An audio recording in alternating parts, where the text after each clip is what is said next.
All right, welcome everybody to our Building, Fire, Residential, and Wildland Urban Interface Codes Committee meeting. Looks like we're a little shy on committee members here at the moment, so we're gonna hold off for a little bit, see if we get some more attendees, and then we'll move on from there. So I guess we're on hold until 1:05 unless we get quorum before then.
All right, it's now 1:05.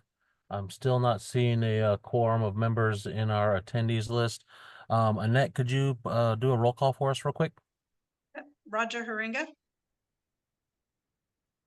Not, Damon Doyle, go ahead. Dan Young, Present. Todd Bayreuther, Angela Hawk, Present. Katie Sheehan, and Craig Holt both declined the meeting, said they would not be able to make it. Okay. Thank you, Annette. So we are shy of a quorum by 2 seats. That doesn't mean we can't go through what we have on our agenda today, but we cannot take any action on that. So with that, we'll move beyond agenda item number 2 for reviewing and approval. And we will go through the minutes and take comment on those and move on, and we will move to approve those at our next committee meeting.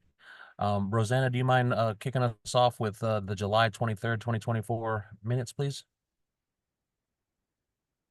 Is there anybody in the room who has comment or edits for these minutes?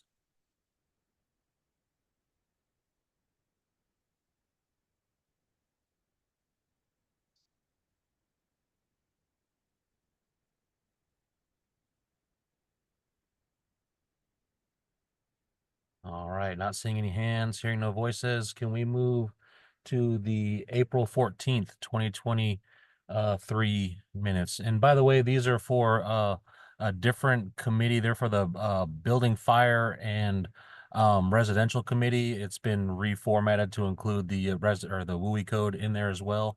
So these are the BFR committee meeting minutes, and we are the BFRW committee in this one, but looking to approve these as well. If you want to scroll through those, Annette, or I'm sorry, Rosanna.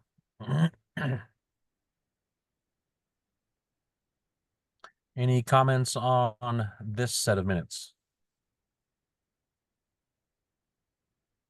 Then can we move on? I see Todd Bayreuther in the room here. Thank you. And Todd, we're with you present. We're still one shy of quorum at the moment. Thank you. Then Rosanna, can we run through the May 17th, 2023 minutes?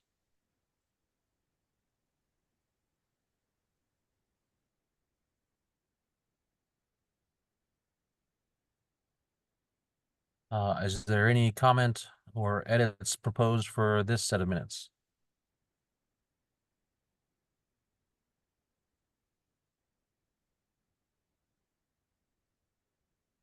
Alrighty.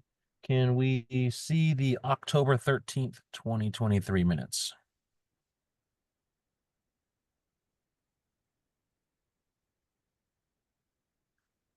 Do we have any comments or modifications proposed for this set of minutes? Alrighty, let's move on to the last committee meeting that we had, the July 23rd, 2024 meeting minutes.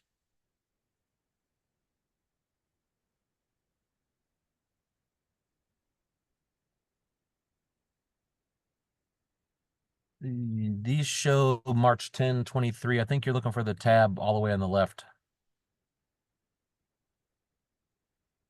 There we go.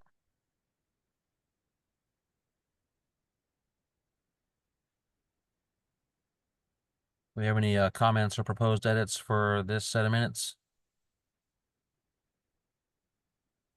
All right, hearing no comments, no proposed modifications, the minutes will be tabled until our next committee meeting.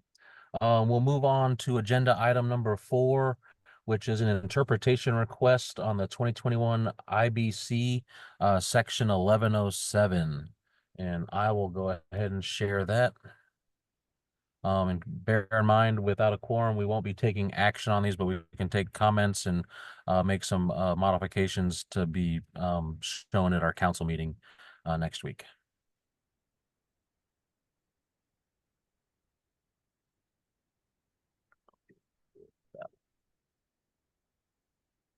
All right.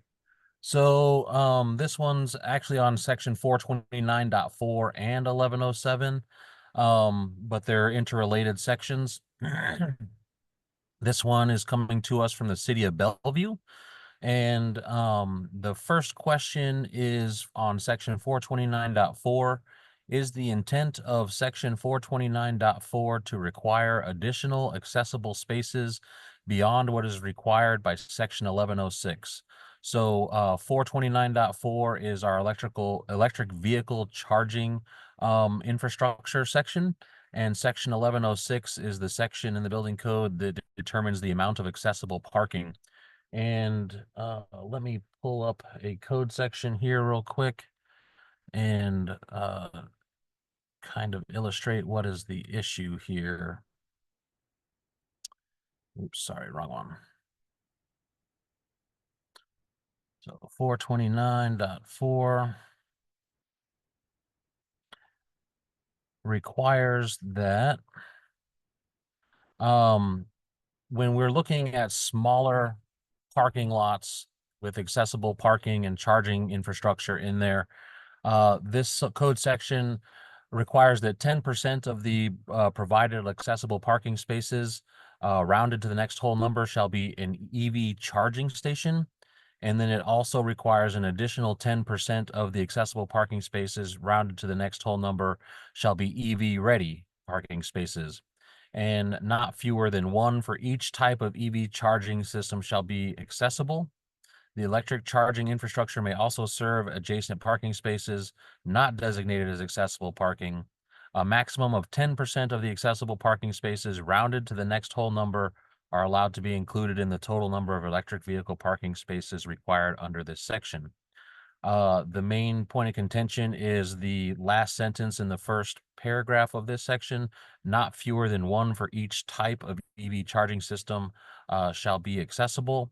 So the concern is that interpretations are being made where it's construed that section 429.4 would require, in essence, 2 accessible parking spaces when section 1106 would only require the single space. So moving back to the interpretation there, the drafted answer that I have there is no, it doesn't require additional accessible spaces. The reasoning I have behind that answer is that in the beginning sections of that code section, it says 10% rounded to the next whole number, and then an additional 10% rounded to the next whole number. So if you're only required to have one parking space, 10% of one rounded to 1 is 1. And then if we require the additional 10%, that would be 20% of the total of 1, rounded to 1 is 1. So that is the reason I have a drafted no in there. And I would welcome any comment or feedback on that particular answer. Richard. Hi, Richard Williams, CWA Consultants, also work with, involved in WABO Technical Code Development Committee. I know that I'm also a committee member on the A117 standard, and this has come up, several people on that committee. The idea that by specifying accessible parking as EV charging, especially in Washington State, where you can't park in one of those spaces unless you have an EV electric vehicle, right? Because there's a fine associated with it if you park there. Their concern is that you're ultimately reducing the number of accessible parking spaces available to everybody, because that spot would be available only to people with an EV. Now, there is also the idea that with an accessibility placard, that takes precedent over anything, right? So you can park there regardless. But I guess the question would then, to me, would be, does everybody know that? Is that clear? And I also will have a question about question 3 as well. Okay. Thanks. Todd. Yeah, thank you, Richard. And I don't recall if you or others were, I remember this issue, and I thought a lot of the discussion, deliberation went around the possibility of providing a shared EV adjacent to the accessible space, but not necessarily requiring that that accessible space was EV only. But I could be wrong on how it all sorted out, but I do remember a lot of that deliberation. That appreciate it if anybody else remembers that also. In the last part of the code section, the electrical vehicle charging infrastructure may also serve adjacent parking spaces. So I think that kind of covers it in the spirit of what you were just saying, Todd. Okay, thank you. But to Richard's question, does that help?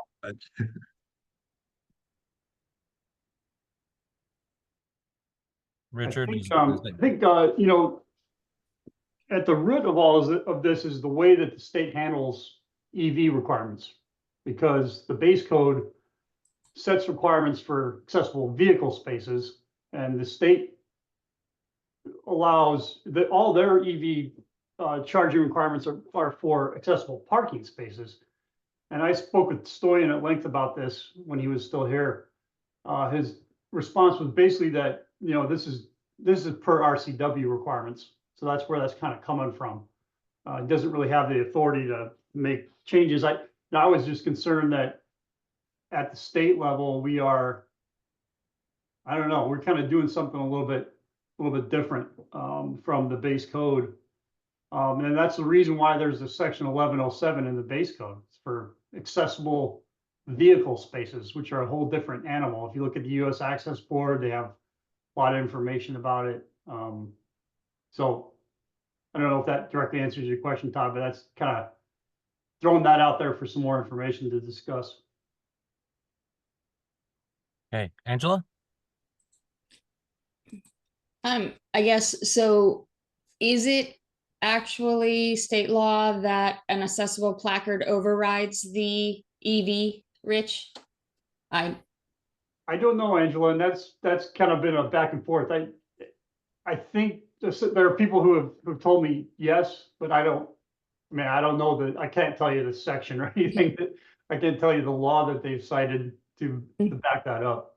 Okay, because to the point, that second part of the section where it says it can share, that's fine. But to Rich's point, if they don't have to share, so it could be an accessible space with a dedicated, or 2 accessible spaces with a dedicated charger that then in essence looks like it requires both an accessible placard and an electric vehicle, Right. Which does severely limit the usability of that space. So, and that doesn't really have anything to do with this interpretation, but it is just something to keep in mind for later.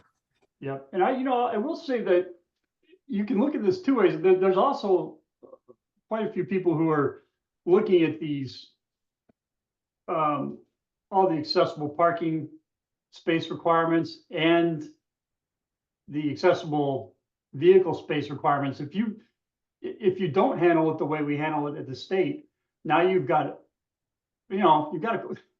gets pretty big number, potentially a big number of overall accessible spaces, whether they be parking or vehicle spaces, that in addition to all the EV charging requirements that we are imposing, that gets to be a big number, right? So you can make an argument that by handling it the way we do at the state, it effectively could reduce that overall number of required spaces. But my question is, are we truly complying with all the accessibility requirements? And I would just be concerned at the state level that somebody would come in and say, no, you've reduced, you reduce the total number of accessible parking spaces available to everybody.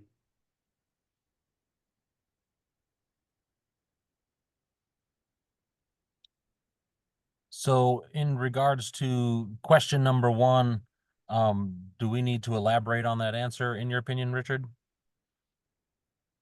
Well, I don't think you're wrong. I mean, I don't think there's anything in the code that says anything other than what you're saying here.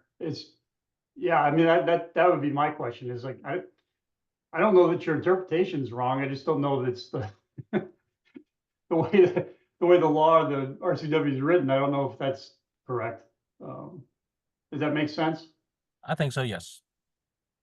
I mean, it's clear as mud, I would say. I have an idea what you're trying to say, but what you're what you're saying is that the law versus the code doesn't quite. Yeah, there's nothing in the Mesh code that perfectly. says when you have, that you have to provide two when only one's required, right? For Yep. the reasons you're stating. Yeah, there's nothing that says that in there, to my knowledge. Gotcha. Angela? Yeah, I think for the purpose of the interpretation, the answer is correct. I think the whole like having requirement of two, having both signs up and which one trumps, or do they both have to be active? I think that's a different discussion that needs to be had, that we've been having kind of outside of the council and stuff. But as far as for this question, I think what you said is right. Okay. I'd like to take a quick moment to pause and welcome Roger to the meeting. He's got his hand up, and he's also our chair. Yeah, I just want to let you know I'm here. Okay. My So hand with is up. And I do have a question. I came in on halfway through the conversation, so I don't know that I'm completely clear, but I did hear a comment, and I want to make sure. There's one thing, there was a comment about, are we meeting the RCW? What I do want to make sure is, are we doing anything that somebody from ADA would come in and say, we are not meeting the ADA requirements? I think that the comments that Roger had, I'm sorry, not Roger, Richard, had saying that if the conception is held by the public that an EV space isn't allowed to be parked in unless you have an EV vehicle, that it could be construed to be reducing the number of accessible parking spaces across the state in these areas where we have smaller parking lots and only one potentially accessible space in there. But I haven't heard anybody necessarily coming with that point of view until just now. So, Richard, if I distilled that perfectly, I don't know if I did, but No, I that's welcome good, your. Dustin. Yeah, that's basically what I was saying, and that is because at the base code level, accessible parking is one animal, and accessible vehicle spaces are another. EV charging requirements apply to the accessible vehicle spaces. So that's why you would never get this kind of a conflict and anything other than the state code. As far as I know, I think I'm saying that right. Okay. Mr. Chair, since with your attendance, we now have a quorum present. We've ran through agenda item 2 for approving the agenda, and we glazed over all the minutes. What would be your desire as far as taking care of those agenda items? Would you run through this particular interpretation and then go back, or Yeah. complete? Okay. Well, let's do that. And particularly, I thought I had the agenda here, but I don't. So yes, let's continue and let's resolve this, Okay. this particular questions. So question number 2 is also on section 429.4. If the answer to question number 1 is no, and a single accessible space is permitted, does section 429.4 require that space to be compliant with both the EV charging station and EV ready requirements? For example, do they need a charging station and an additional raceway to support another circuit in there? And the answer I have drafted here is when the total number of required accessible parking spaces is not more than 1, in accordance with table 1106.2, a space that is compliant with section 429.2.1 and has a charging station in place complies with both the charging station and EV ready requirements. And I would welcome some input on that answer.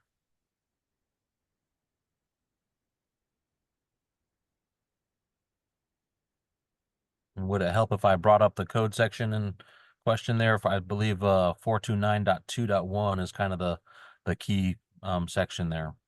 Yeah, that would help me. Thank you. And then just a grammar comment, after table 1106.2, that should be a comma and then I think, right?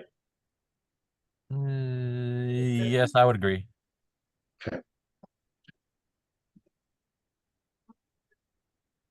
All right, here is 429.2.1 EV charging stations and EV ready parking spaces. A minimum of 40 ampere dedicated. You're not sharing. I'm not sharing. Nope. At least I No, don't see I'm it. seeing it, Roger. Oh, Here, let me stop it and I'll refresh it.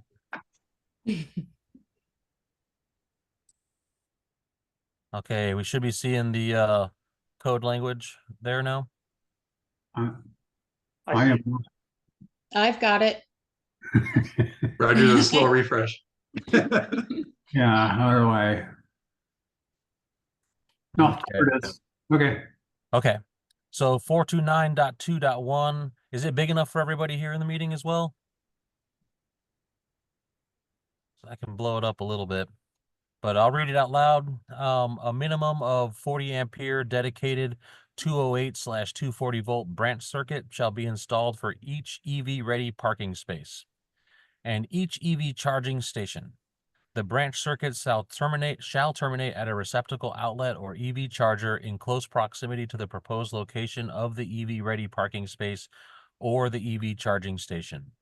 So this section seems to require 2 different requirements, but in the event that we have a small number of accessible spaces, we would need the EV charging system or station in place for that particular parking space. And if we're only required to have the one, that's why I generated the answer I did, because if you have the charging station in place, you should also have the raceway in place as well. It just won't be a separate one.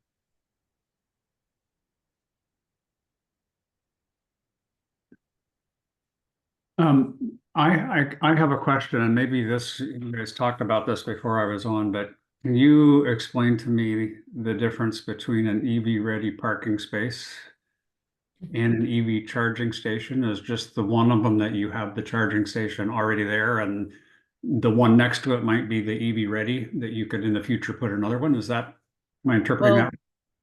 I myself do have a little bit of confusion on the EV ready parking space. At the surface reading of that, I take it to mean that there's just a circuit there ready for the installation of another charger. But with the advent of some of the cars being plug-in EV, they're not necessarily EV, but they might be like a hybrid plus vehicle with larger batteries in there that you can plug into the circuits there in your garage or at this particular spot. It sounds like some folks are installing a receptacle outlet on these circuits to use for plug-in vehicles that aren't necessarily EV. Angela. Yeah, so I mean, EV ready means everything is there except the piece of equipment or whatever that that you may put in. And then we've added then also the EV capable, which then is the conduit and things has to be in place so that you can run the wires and things easily without having to do new penetrations or destructive whatever to get it put in. So And the it's- circuit's installed, is that correct, Angela? Sorry. it has to, I believe the circuit itself has to be sized appropriately, but Okay. that's like the 3 levels is 1, you have to actually be able to use it. 2, you have to it's almost like a plug and play sort of situation.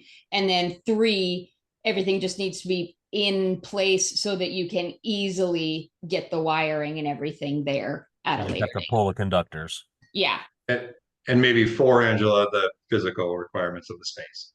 Well, Within right, that but I 12, mean, yeah. I'm just talking about the different types, like you have the EV charging station requirement, the EV ready parking spaces, and then you have the EV capable parking spaces. So there's 3 different requirements in 429.2. Yeah, I think that definitely covers it succinctly, Angela. I appreciate it. So I guess back to the interpretation answer on that one. So if the total number of accessible parking spaces is not more than 1, that the one with a charging station installed would be compliant with that particular code section.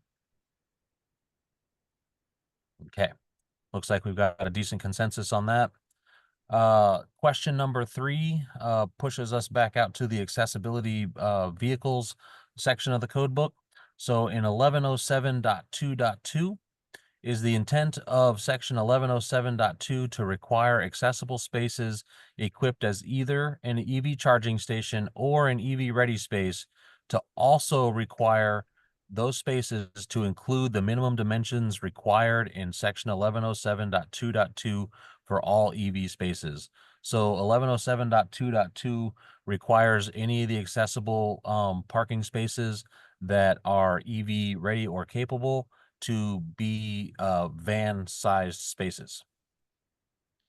Richard. Yeah, thanks. So this is where I was really speaking with Stoyan. This is the section that I was talking with him about, because I thought I was questioning why that was in there. And his response, and by that I mean that language in 1107.2.2 that talks about the sizing, because which also doesn't meet the Washington sizing requirements. Right. So his response was the intent all along was for that section to be identified as this section is not adopted. And he went further to state that the model code that section is officially adopted by SBCC, but in his opinion, it's not scoped. And that's because we don't recognize accessible vehicle spaces, right? We recognize accessible parking spaces for our EV requirements. So therefore, to your point, the van space goes back to state requirements, which is 96 and 96.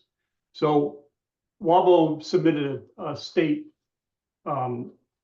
amendment for the 24 codes that basically wipes out this whole changes section. it so that kind of wipes all that out a little bit, modifies it, and points you back ultimately to section 429 and just kind of gets you away from this. So I think that the interpretation should be that 1107.2.2 does not apply, and you go to state requirements for accessible van spaces instead.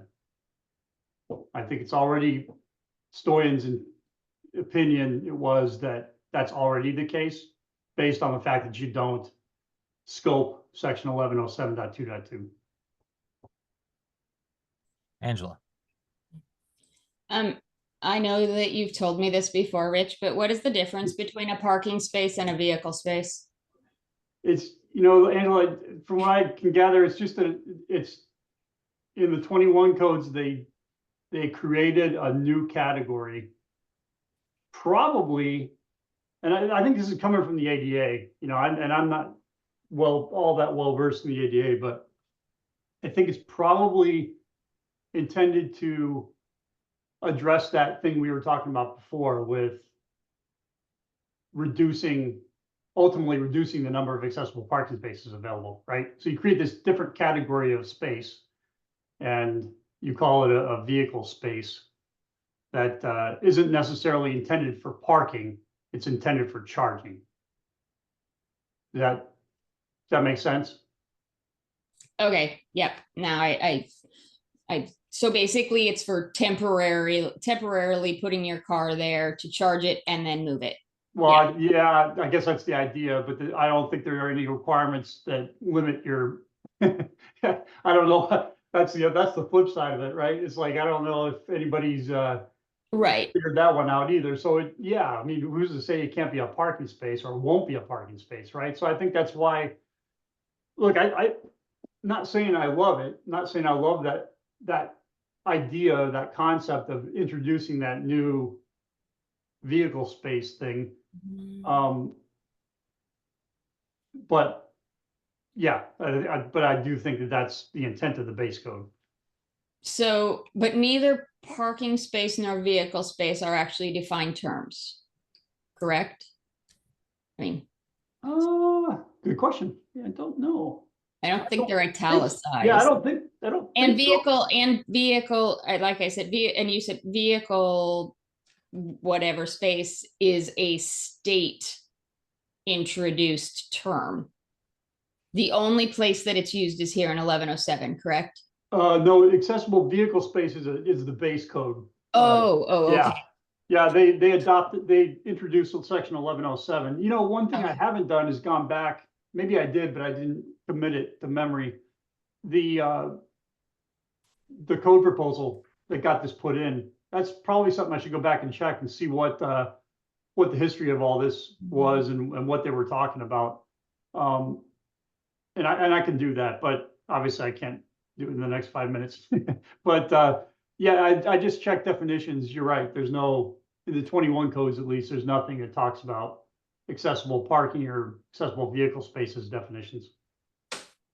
So I guess for my purposes of drafting a different answer, would the use of vehicle spaces, since it is the same verbiage used in the code language, be most appropriate? I mean, I think without it being defined terms at this point, I think vehicle space and parking space, I would have used them interchangeably without a defined term. And if this is coming from ADA, even at the base code language, those two should be defined to differentiate them, because I think the normal person looking at the code, I mean, until it was brought up to me, obviously a while ago, I wouldn't have even noticed that that was a different term. Yeah, what I would say is that to me, there is a distinction to be made because 1106 is still there for parking. And now 1107 is for motor vehicle related facilities. So I think there is definitely a distinction they're trying to make. To your point, I don't know if they've made it properly or, you know, convincingly, because I think it will confuse some people, and I think it clearly does, right? Which is why I think, you know, I do think, I guess I'm pretty dug in on the idea that when it comes to referring to the vehicle space size in 110722, we should make clear that 96 and 96 is our requirement for a van space, however we do it.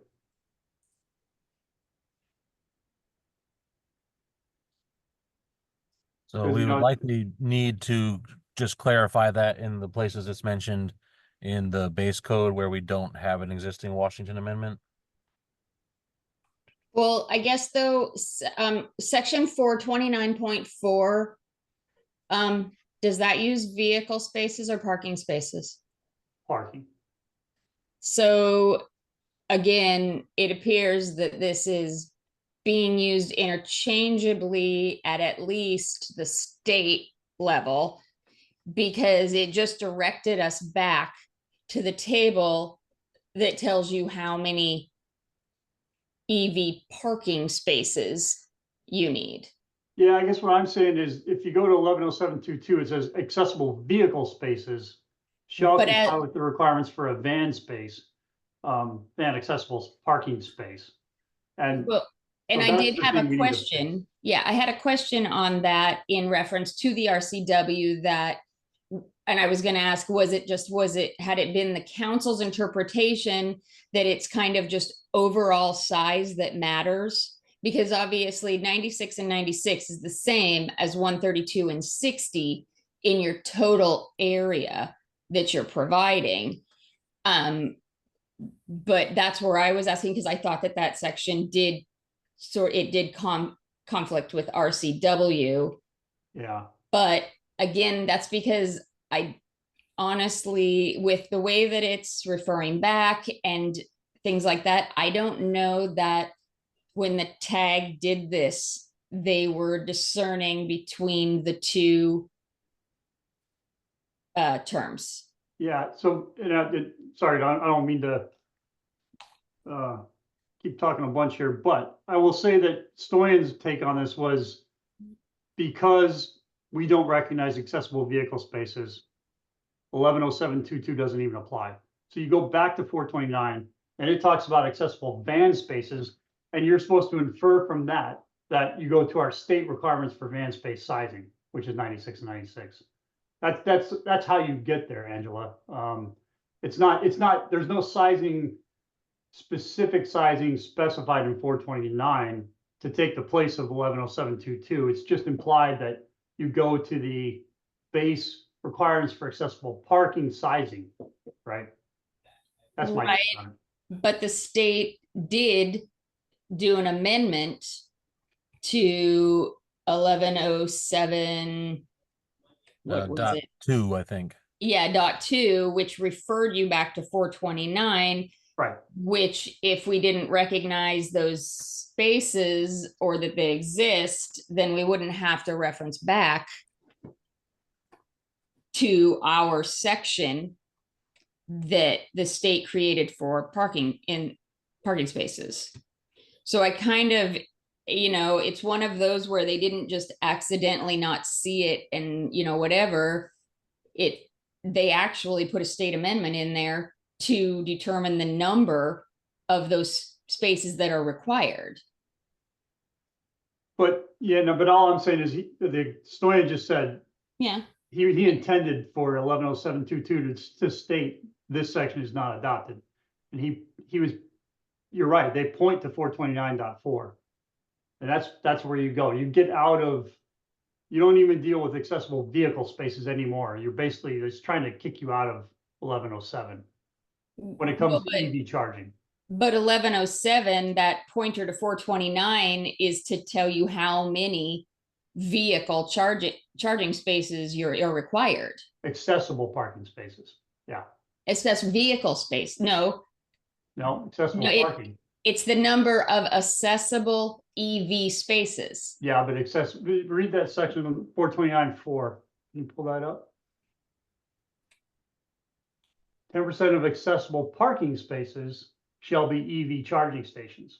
Right, because it's telling, that's how you determine how many spaces are required in 11 whatever for those vehicle spaces. That is saying for the number of required accessible vehicle spaces, it says go to 429.4 for the number of accessible vehicle spaces, see section 429.4. So it's sending you back there, which in that section, it tells you it's 10% of the accessible spaces that you have plus blah, blah, blah. Yeah. So that's where I'm seeing this as currently interchangeable. I mean, I have issues with it, which are my comments on question 4 went back to sort of this sort of thing, but And I know Stoyan says that was the intent, but is there a history that we can find that says the tag said this section was not adopted? Yeah, Because good question. Stoyan kind of making that judgment call, I'm not sure where it came from as far as other than two slightly different terms were used. And yes, I know in something they are totally different terms, but Yeah. I just, in this context, Yep, no, I hear you, and I don't know the answer to that because I wasn't involved at the, I wasn't there to hear what he said. I would just tell you, I'll say one last thing about it. My reading of this in 1107 2.1 that I'm looking at, it kicks you over to 429.4 and it never comes back to this section. That's how I read it. And then when you're in 429.4, it no longer talks about accessible vehicle spaces. It only talks about accessible parking spaces. That's my interpretation and my take on it. And now that's why keeping this language about 1107.22 gets confusing for people, because Mhm. really you should be talking about 96 and 96 space, not this. That's my opinion. Roger? Well, I'm gonna, one of the things I did is we had our ABC tag meeting yesterday, and one of the change proposals that comes from the two of you, Angela and Richard, and it relates specifically to 1107.2.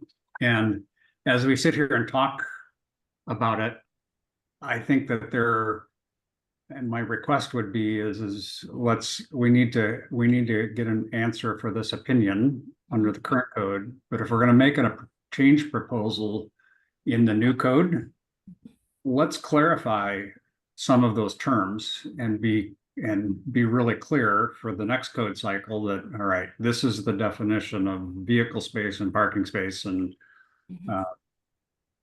yeah, that is, I think that's, I think, identical to kind of the conversation we're having right now. And Yeah, that's my fault. well, but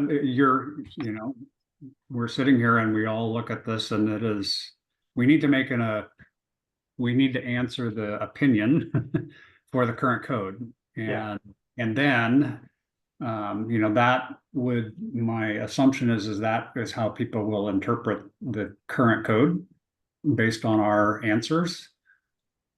And for the next code, if we're going to clarify it, which I believe this code change proposal is meant to do, let's make sure that this code change proposal is clear. So.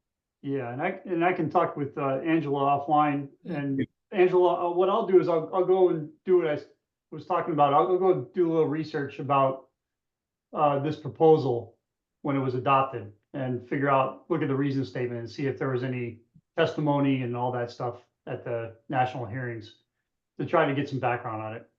Hopefully that'll clarify things a little bit. And one of the things I might keep in mind is it looks like a lot of this language is new in the 2021 code.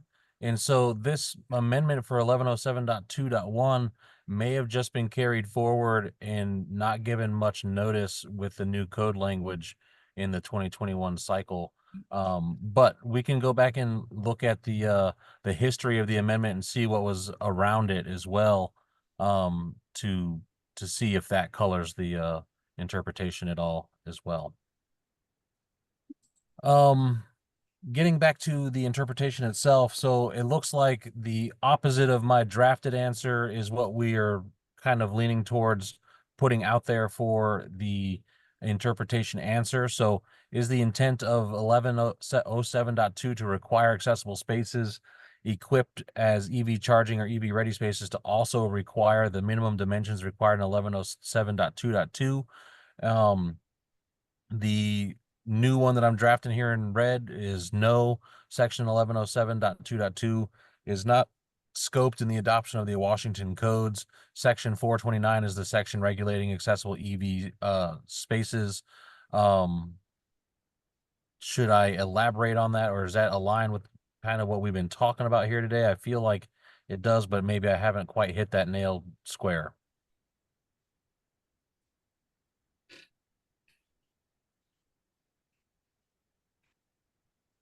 Angela, and I think Angela, you might have you still have some questions about it, right? Were we just talking about question 4? Just question 3 at the moment. Yeah, Um, just fine. I thought that your interpretation was correct for the way that the code is set up now. I know that in other places, I know that the two parking types, or the two space types, are different. But I just looked back at the 18 code, and this section is new. 1107, it's not just some new language. That whole section is new to the 21 base code. And so our state amendment to add that pointer back was also new.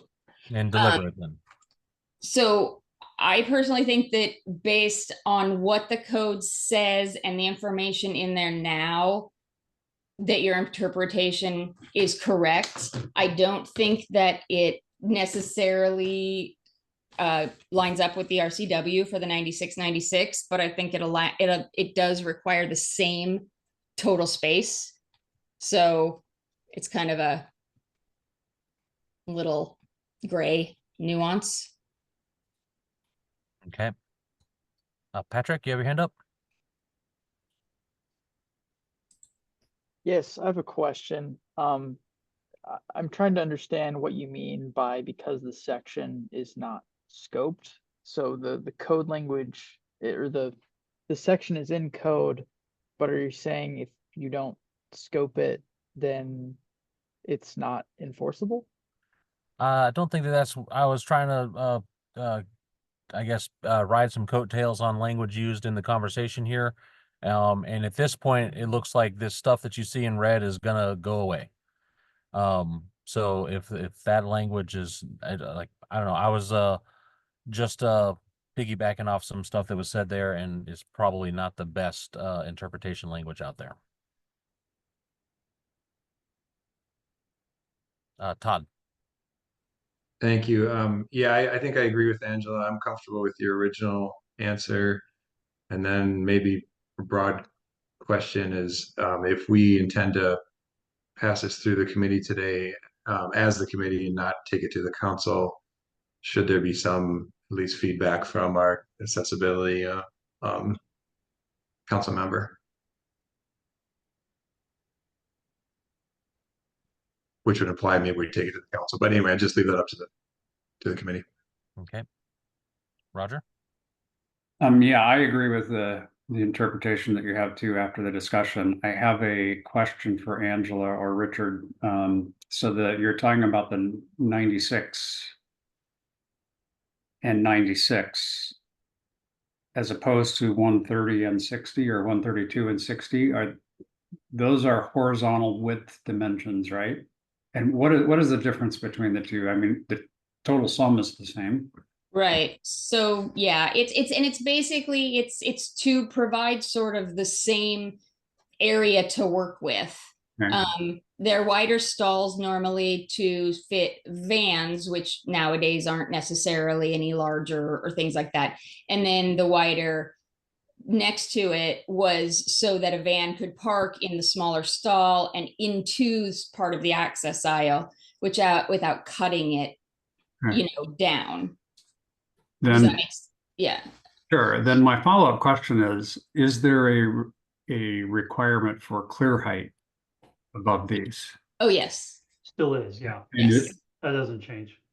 Okay, so that is clear. So these have to be someplace similar to where van space is accessible. So if you're got yeah. 3 below grade P1, they're all on P1, then P2 and P3 can be less clear height if all your vans are on one level. Yeah. So the base code requirement for van space is 132 inches with a 60-inch access aisle. Okay. And our state amendment changes that to 96 and 96. Okay. That's the thing. Okay. Although on that height note, can you go back to 11 or wait, we're talking about the space size. Yeah, that one. So accessible spaces shall comply with the requirements that is 32 inches Technically, that does not say it has to be a van space. It says it has to be the size of a van space. Yeah. So it could be inferred that no, the height does not Right. apply. That's because it's not talking about an accessible parking space. It's talking about an accessible vehicle space. Right, that's where I get into it's interchangeable at this point, because what good is an accessible van vehicle space that doesn't have height? Yeah. You still can't get into it if you have the van that's too high. So, I mean, it has to have the same, you have to still be able to get to it the same. So that's where I'm a little, I think, I don't think the vehicle space being the totally separate type of space has been completely flushed out enough for it to be used in that, for it not to be just interchangeable with parking. Does that sort of make sense? I think so. But I also, from an accessibility perspective, if you need 1 or 2 van spots in a 3-story below grade parking garage, Mhm. and you provide those on one level for the clear height perspective, Mhm. then you may have EV spaces below that have the horizontal dimensions but you may not have the clear height. Right. And I believe that should be okay, because that space is not meant to meet your minimum accessibility requirements. It's only the EV requirements. Well, if you interpret this the way I do, that you no longer talk about 1107 for requirements, when 429 talks about accessible parking spaces. So then to me, it's just, then you go back to the base accessible van space requirement numbers and the base accessible parking space numbers and sizes for each. And that's what you that's what you put your EV equipment into, those parking spaces.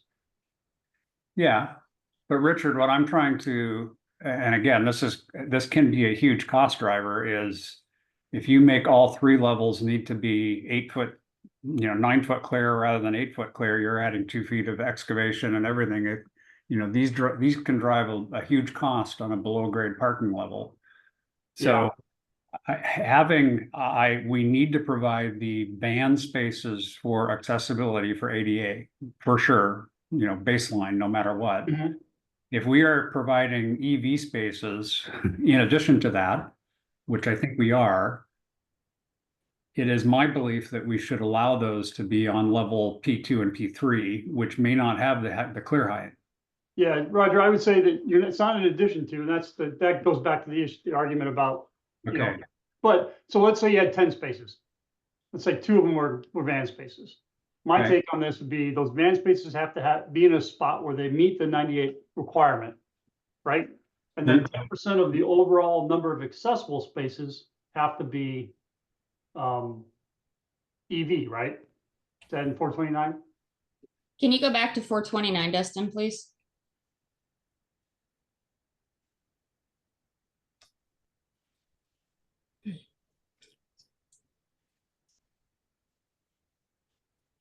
Well, Richard, I'm actually not quite sure, because I'm a little confused about parking spaces and vehicle Yeah.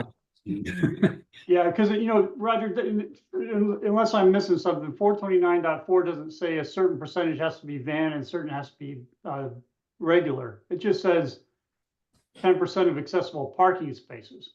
To me, that could be either or, right? Now, obviously, if you had just one Sure. space, it'd have to be a van space, Sure. but that's elsewhere in the code. So if you have 10 accessible spaces, you're saying one of those would have to be an EV charging It station. doesn't, from what I can tell in this section, it doesn't say that it has to be the van space. Right. So we're back to no, I think. So you go Well- back to the original requirement for the clearance just has to be what is already required, which is, 98 for 2 van spaces, but they don't have to necessarily be EV spaces. But what I'm seeing in this is that 429 tells you how many spaces, how many EV charging spaces, how many of your accessible parking spaces are required to have EV. Yep.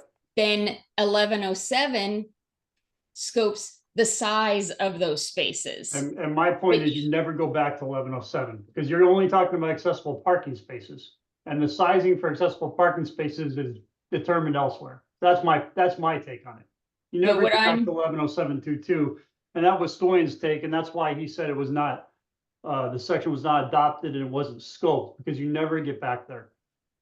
Well, but you get there in your review when you go through your accessibility, because I mean, you have to go to 11 to figure out how many accessible parking spaces you need. So it sounds like what you're saying is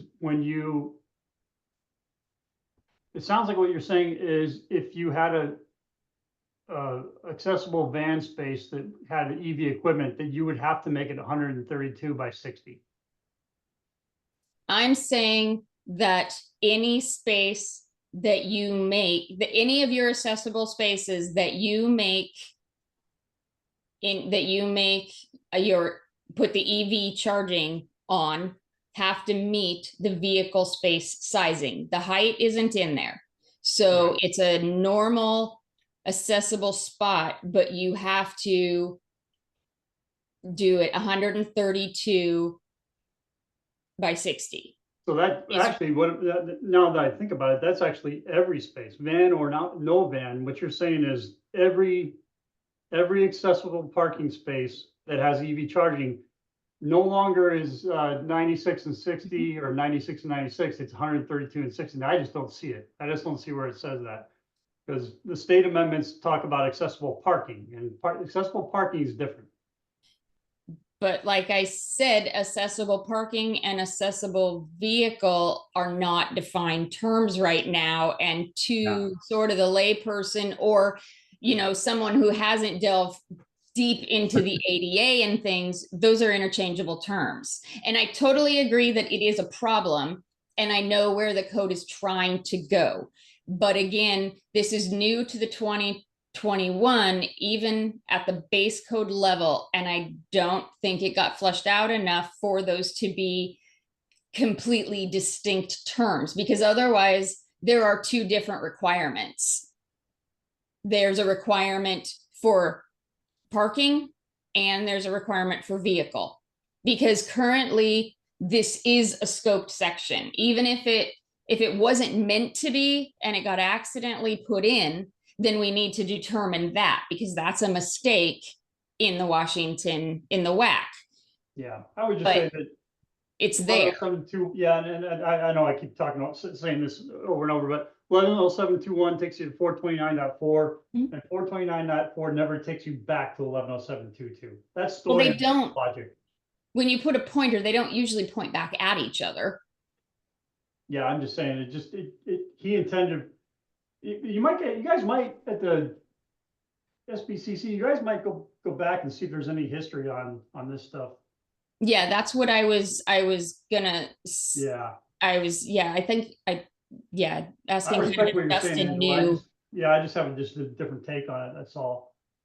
I don't have the history at hand, but Mhm. Richard, could I ask a quick question? And I don't know if it'll help color the situation, but is it safe to say that all parking spaces are vehicle spaces, but not all vehicle spaces are parking spaces? I don't know, Dustin. Again, to Angela's point, they're not defined terms, it's confusing. I don't know what the. Okay. And then the other thing I wanted to point out is as we were scrolling through 1106, they use the term parking space all throughout this section, when only in 1107 do they start using vehicle space as a Well, yeah, term. because it's a different, they intend it to be a different, my belief is that they intend that to be a different animal altogether. And I guess to go back and answer your question differently, I don't know that it is true that they intend for all vehicle spaces to be parking spaces, because I think it's intended, it depends on the charger, right? They're still working some of this stuff out. Depending on the level of charger, there are some that charge very quickly, and those are in the future probably going to end up being like gas stations, right? Where you're charging in 5 minutes. And that's getting in the weeds. I don't know. So I don't know that it's true that all vehicle spaces are intended to be parking spaces. I think it really is intended to be separate things, but it's clear as mud as to where all those requirements start and stop, in my opinion. And I think Angela too, she's the one that was saying that, like, it's not defined, it's, I mean, yeah, to be determined what that means in the future, I think. And during the discussion, I attempted to educate myself a little bit on the difference there. Is the difference spelled out in the ADA language? Or where might somebody find the information to educate themselves on Yeah, go this to the US terminology? Access Board. There's a good document, and I can send it to you, everybody on this group, if you care to see it. I'll send it to you, Dustin and Angela. It's a fairly helpful document with lots of pictures that talks about the concepts a little bit better. Okay. I'm thoroughly curious at this point, what the differences would be. And then, it sounds like as far as this interpretation, we've got it drafted out kind of how we see it as the code's written today. But we would also like to get the input of our accessibility representation as well. So, I don't know, should we continue on, with number Well, 3? Dustin, maybe I add to that. Yeah, let's get Peter's take on this, but also could we include our current understanding of the definitions of both parking space and vehicle space, and if it really is that a vehicle space is more of the van accessibility space, like let's state that what our some assumed def, because this is hard for me to wrap my head around. I think it's just let's put it down on paper what we're agreeing to. Yeah. Go ahead, Angela. You're on mute, I think. Sorry. I just pulled up the 2021 IBC base code with commentary.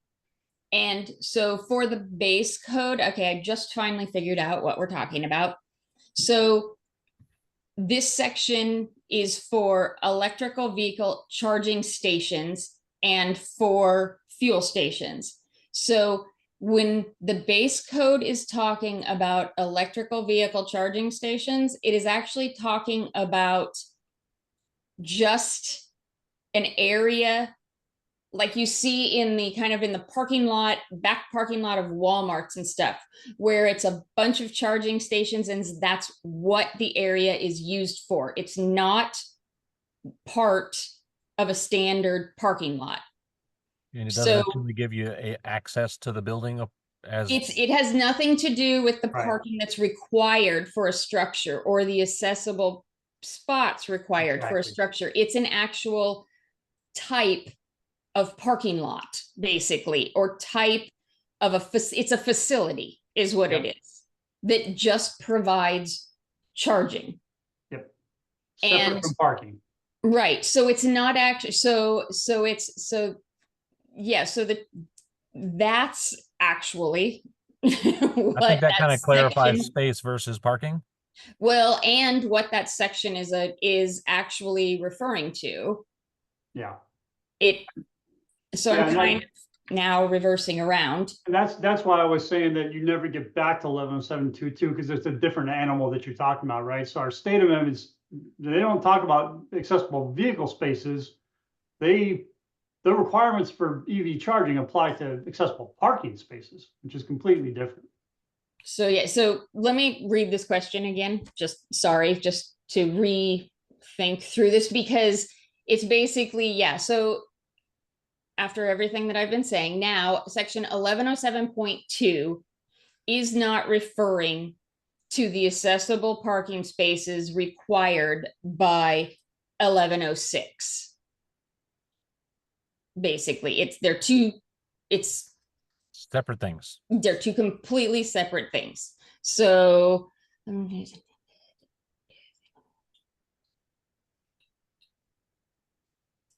then the answer would be to number 3 would be no. right. So it's no. And I think part of this interpretation might be to give a bit more of an interpretation on what Spaces section versus- 1107.2 is actually talking about. You see Yeah. what I mean? Because we just basically spent an hour going around and around and around talking about something that until I just read this, it didn't even dawn on me that it's talking about a completely separate facility Yeah. than building parking. Now, sorry if I wasn't saying it well enough. I was intended for you to hear that it was a different animal, right? Yeah, but it helps to read that elsewhere and see that they're talking about a facility that's different. So yeah, so it's separate and outside of the requirements of section 1106 for parking and passenger loading facilities. So with The that other in thing I mind, would say is that, like, and sorry to cut you off, Dustin, but Right. I would say that we actually want the answer to be no, because if you do adopt the size requirements for 110722, that means you're turning any accessible parking space that's currently 96 and 60, it now has to be 132 and 60. So Right. that's a big change. You don't want that. Yes, I totally agree. And we have 10% requirements, and in the base code, it's it's not as much. What is it, 5%, I think? So you're doubling the number of required spaces and you're making them bigger per our state amendment. And that's not what you want. And that should probably key us into the idea that's really not the intent of it, right? I hope not, anyway. so This changes the answer to 2 also.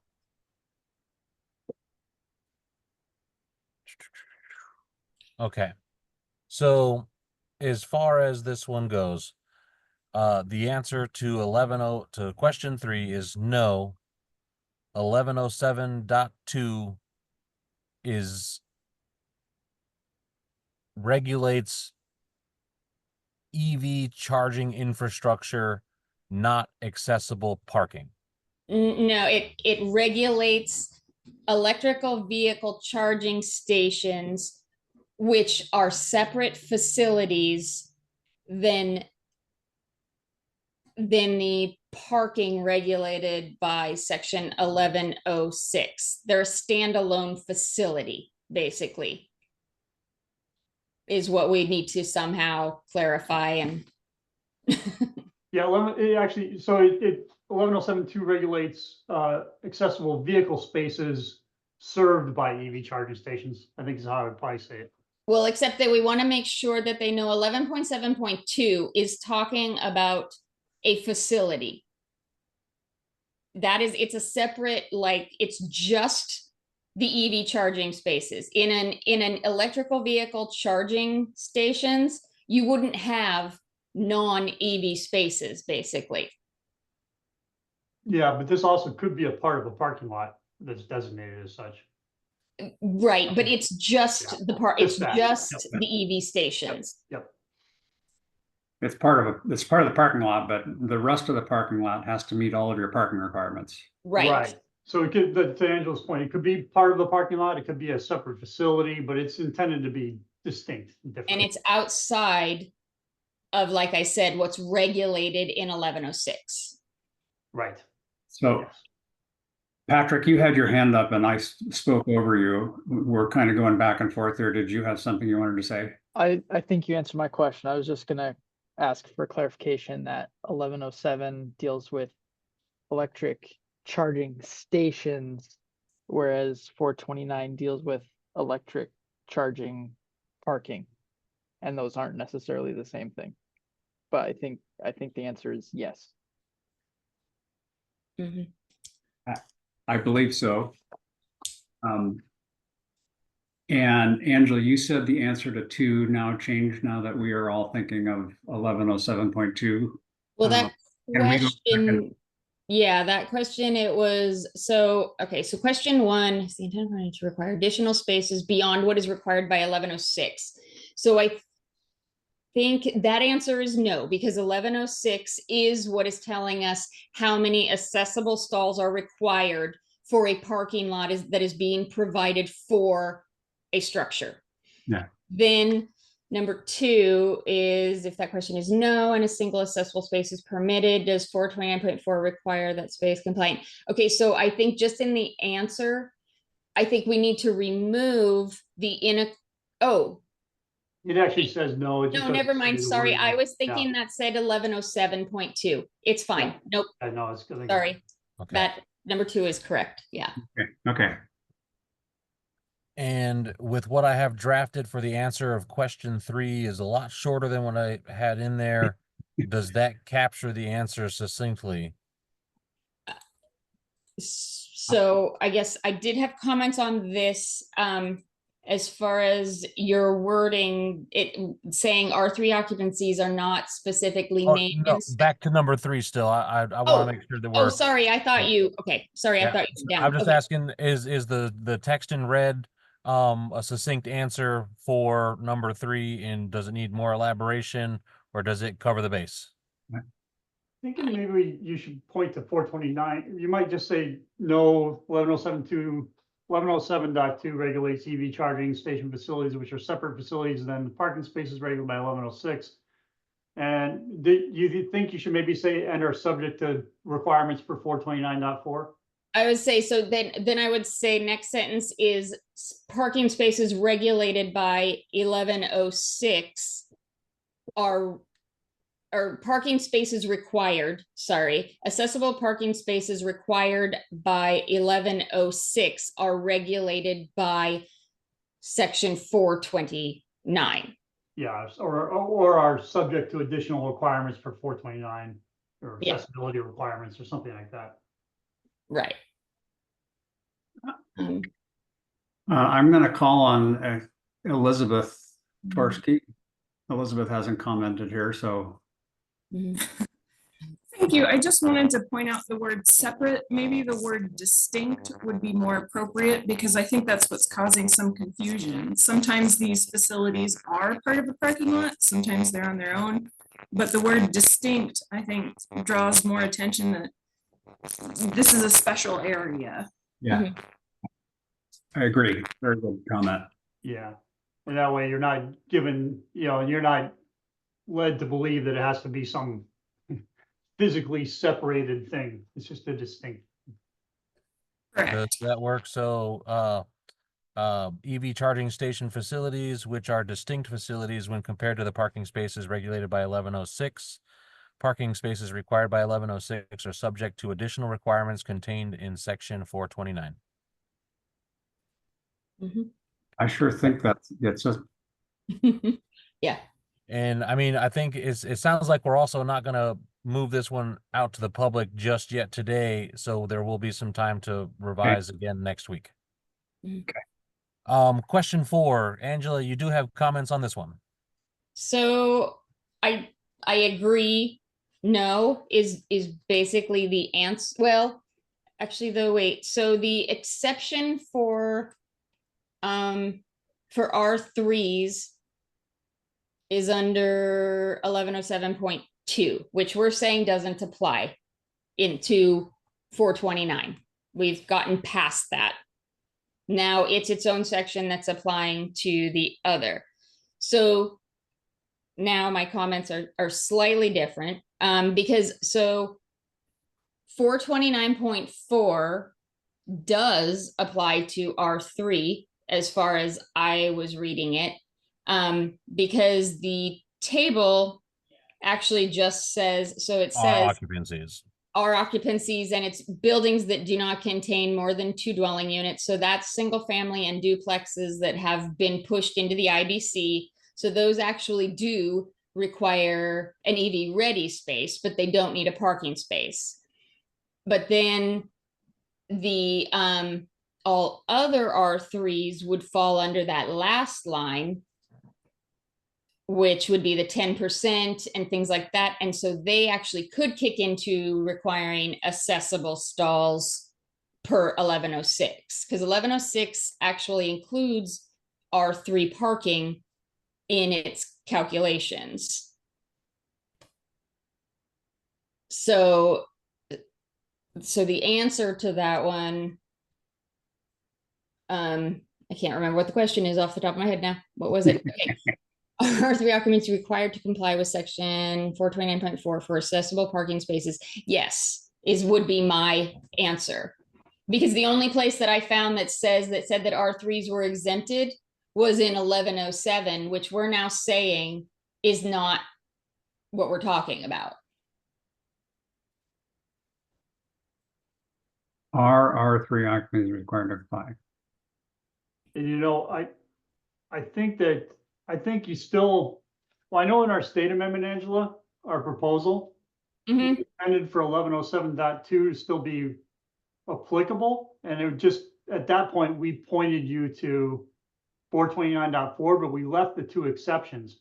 In looking at it, you're right. The state amendment intends for R3s to be applicable. Right. And so, yeah, I was going to talk to you offline about the proposal and some tweaks that Yeah. you might, Now, I based think- on this conversation. But as Yeah. far as for this interpretation, I think, yes, it applies to R3s. I think 1107.2 still does apply regardless, but I think that exception, you're right. The state amendment intends to include R3, so that exception showing there, you and I can talk about offline like you suggest, but that we should probably strike that first exception in our proposal. Yeah. So, but as far as, yeah, the question is asking if 429 applies to R3s. And I don't see anything in the current code that says code. that it doesn't. Right. In fact, that's a big change because it does. I mean, that Right. state amendment says that it does apply. Right.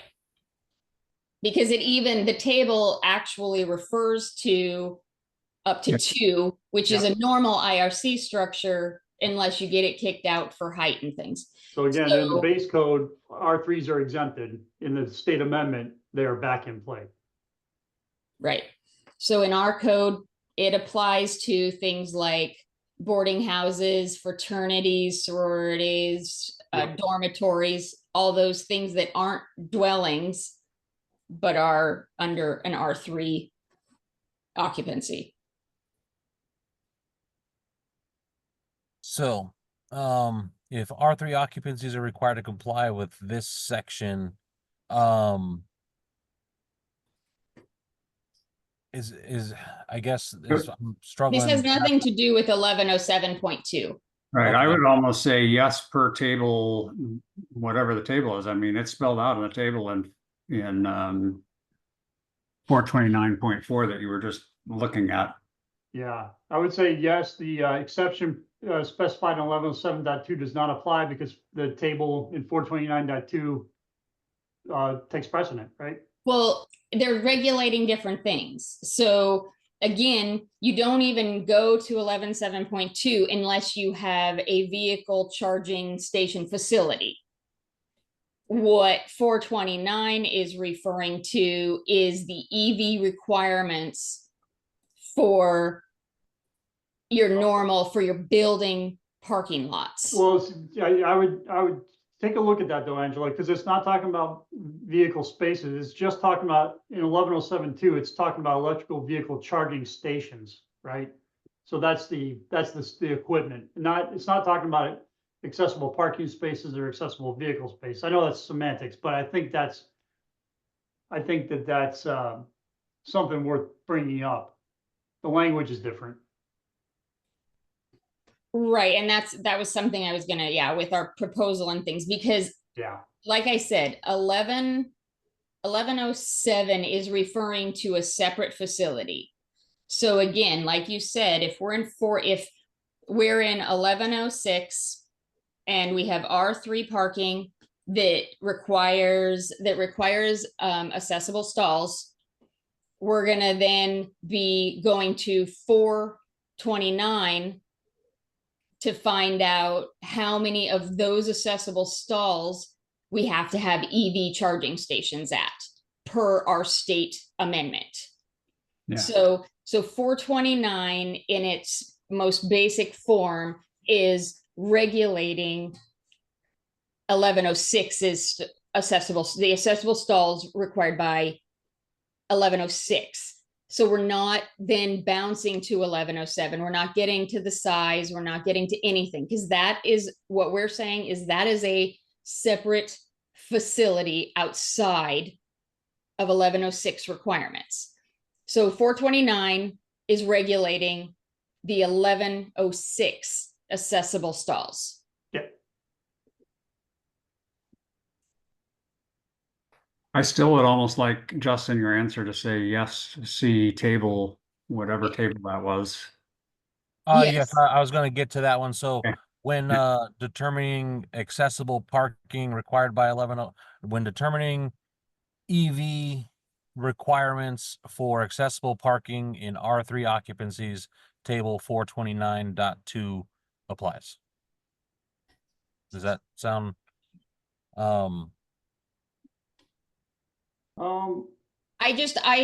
Okay, so just a sec. So yes, the exception can. Yeah, Justin, so we're in Yes. 1107 because we're talking about accessibility, right? yes. 429.1 is handled just basically, right?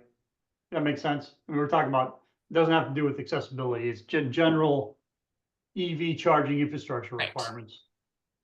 Right. So the question is, does the electrical vehicle charging infrastructure, does that section apply to R3? And the answer is yes. Yes. Per table to 429.2. For Yep. table 429.2. So Yeah. therefore, accessibility requirements for EV charging also apply for R3s, right? That's the way to say it. Okay.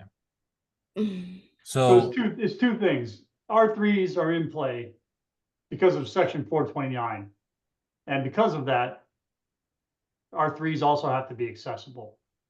You know, Well, but I don't think the question was, I think because I think where the question came from was because 1107 exempts them, Yeah. but 429 didn't. And so I think that's where the confusion is. And so basically, per the question, yes, 429.4 does apply to R3s per the table.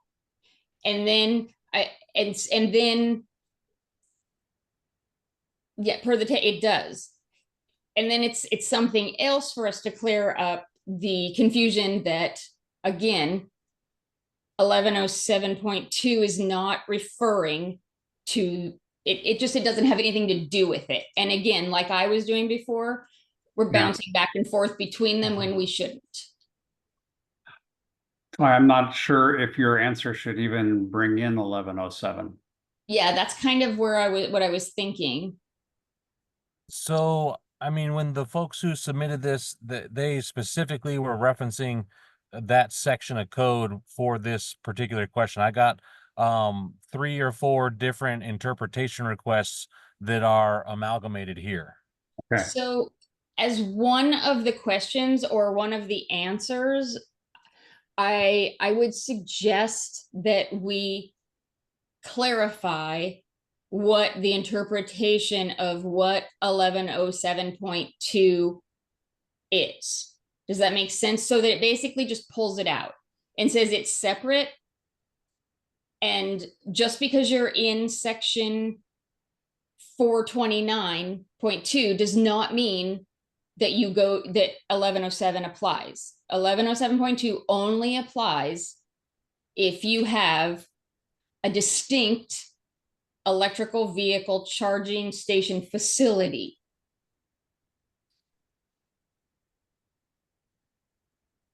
Okay. Does So that make sense at all? I think it does. So It does, it's just how to Yeah. type, where to put it in.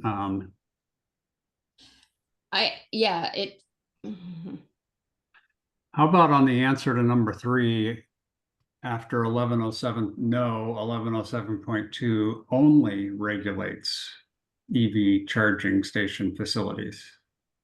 Does that help clarify that?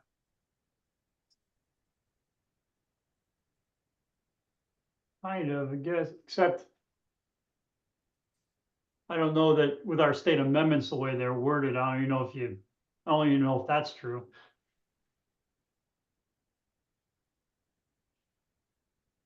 Because it just kind of takes you out of that section altogether. But I don't want to keep Yeah.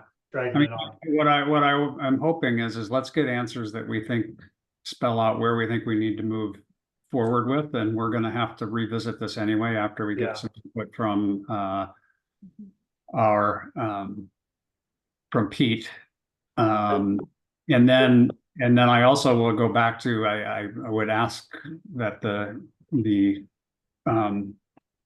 code change proposal for the new code, let's make even the next step forward to define these terms and be really clear about where, you know, what things are. So Right, that was one of the things I was gonna talk with Rich later, was in 1107.1, define right at the beginning of it what a electric vehicle charging station facility basically is, what it is, because I mean, that's where motor vehicle related facilities yeah, is the name of the section. And so I think that's something that would definitely be good to add right at the top as a definition for that chapter.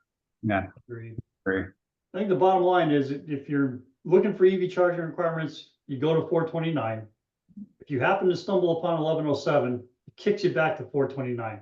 I think that's the way to read it. 429 doesn't kick you to 1107, is the Right, basic. Right. Right, it doesn't kick you back there. You just 1107, the way we have it, kicks you over to 429, and that's where you Right. stay for all of our state amended requirements. So I'm going to, we have used half of our time for today on this one thing, and it sounds like we're going to come back and revisit it. So I'm going to suggest we move on, and if, you know, I think if he has any comments about it, and Angela, if you and Richard are going to kind of go through the code change proposal for the 2024 code, if, you know. Yeah, I promise I'll stop talking. I'm probably gonna jump off anyway, so thanks for letting me be part of this. Thank you. Before we close it out, is the answer to number 4 in red close, and we can wordsmith it with a little bit more research? I believe, Mhm. yeah, Okay. I think so. Then I'll leave the draft like this. Angela, I'll send it out to you. Richard, I will send it out to you, but I don't know if I have your email address to do that. Angela, do you have his contact information? Yeah, I'll forward it to him. Okay, awesome. And then this will come in with potential more changes at the council meeting on next week's Friday. Which, lucky for you all, I won't be at, so. I don't know if that's necessarily the case at this point, because We'll do our best to capture everything we just talked about. Let's go faster than this. okay, so with that one, we'll table this interpretation for the council meeting, and we will move forward from this one to, oh, gotta wait for it to save. Patrick, you have your hand up? FYI, I don't think you actually started the meeting with a quorum, so. Oh, we wanted to finish this work here and then bounce back to agenda item number 2 and 3. So Okay. now that we've done that, we can bounce back. Thank And you. Chair, would you entertain a 3-minute break? Sure. We'll be back at 2:35. All right, thanks. How's Okay. that? I have 2:35. So if we go back now, we do have a quorum, is that right? Correct. And so it is there are 4 members, just for my clarification. Yes. We are missing the head of the IFC, right? Well, Dan, I guess I show him on here. So we're missing, It's here. I closed out my roll call on it. But Craig Holt, Katie Sheehan, Damon. Yeah, those are the 3 that are missing. Okay. So we have 1, 2, 3, 4 out of the 7. Correct. Okay, all right. So we have gone through, I'm going to go back through and do the official opening of the meeting since we now have a quorum. I believe we've done the welcome and inductions. You did that before I started.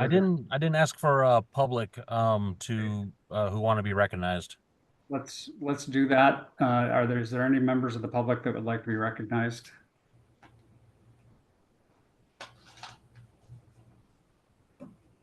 Okay. And all right, so review and approve agenda. If you can put the agenda up, can I have a motion to approve the agenda? So moved. Thanks. Second. Okay, Dan's was a second, I believe. Any other discussion? Okay, all those in favor of approving the agenda, say aye. Aye. Aye. Any opposed? Okay, item 3, review and approve minutes. So there are a number of minutes up there.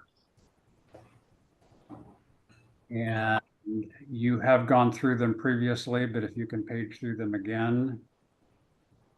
And all but the last one from the one that we're reviewing right now is our July 23rd meeting. This is a BFRW. The remaining minutes are BFP committee meeting minutes. Okay. And did we have an opportunity to review those BFP minutes? We went through all 5 of the minutes that are up here today. Just scrolled through them, asked for comment, asked for any potential modifications.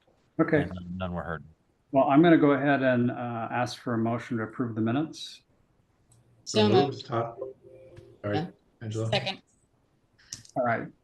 Moved by Todd and seconded by Angela. Are there any comments? So does anybody have any questions about any of the 5 meeting minutes? Questions or comments? Seeing none, all those in favor say aye. Aye. Aye. Any opposed? Okay, looking back at the agenda, agenda item number 4, the clarification on IBC 1107, we've had a long conversation. Have decided to get input from our, I keep thinking accessibility representative on the SBCC. So we will be putting this off till the SBCC meeting next week. Is that right, Dustin? That's what we're...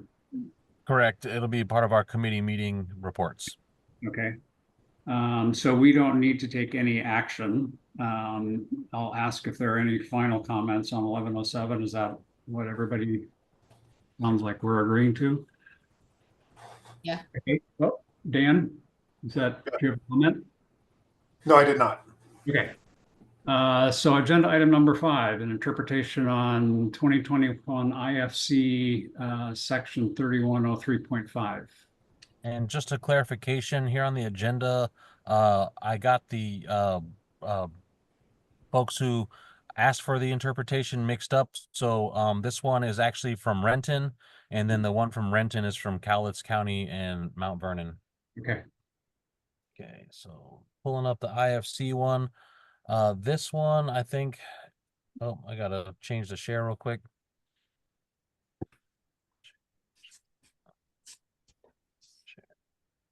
This one is asking for a definition from the council. Let's see here. The question is, the fire code does not provide a definition for the term premises. Can the SBCC provide an opinion / interpretation of what is deemed a premises? And reading through, I think that the all the different dictionaries I reviewed looking for different definitions of this align. And so the answer I've got drafted here is dictionaries define the term premises as a piece of land together with its buildings. This definition is consistent with the intent of the adopted code language. I do believe that the question at hand has to do with temporary structures in the fire code within this section, and premises being not defined. There may be some commercial properties out there that share 0 lot line, and they may be moving temporary structures across property lines. but not necessarily off the premises of a business. And so the definition, I think the intent is to have the term premises refer to the property lines, not necessarily just if there's a conglomerate of properties that function as one premises to allow the movement of a temporary building or allow it to be on one premises more than 180 days. And would it help if I bring up the IFC code section for use period? Probably would be good. 10-4.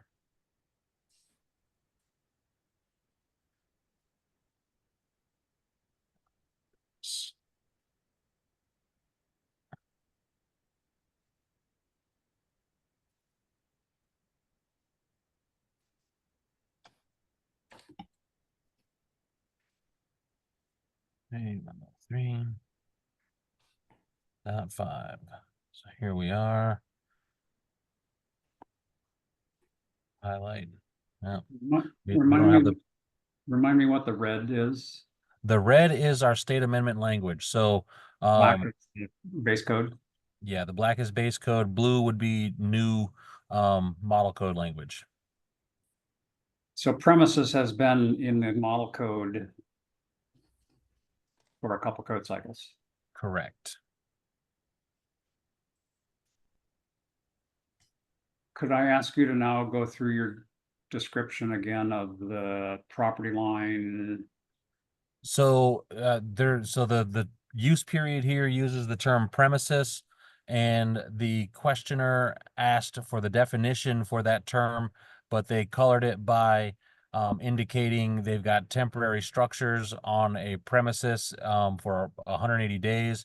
And I've got the impression that they are looking at a temporary structure that is being moved around and maybe skirting the requirements of the 180-day temporary aspect of that.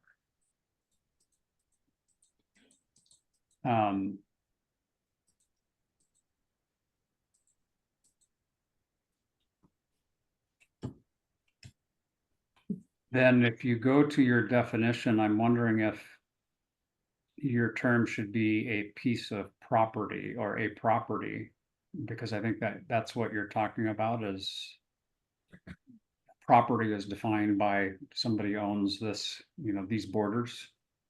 Definitely. I mean, so that's what I kind of think the intent is, but with the term premises being a model code language and not also being defined, the code typically points you back to the regular definition in Webster's or, the New Oxford dictionaries for interpreting what those mean.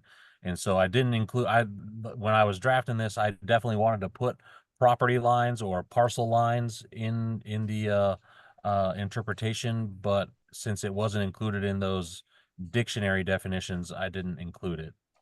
Dustin, I was going to say make the same comment though. I think it could be appropriate to say property, since that's what in parcels and development code and so forth it refers to property. So I would say maybe entire property, including all buildings, structures, and something that captures the site, the ground, whatever. But I would, in addition to buildings, I would put structures to make sure it's inclusive of everything. I like your referring, putting it to this is what the dictionary says, but then I would say our interpretation as it relates to the use period is this referring to properties, something like that. Angela, you had your hand up. Yeah, I mean, so I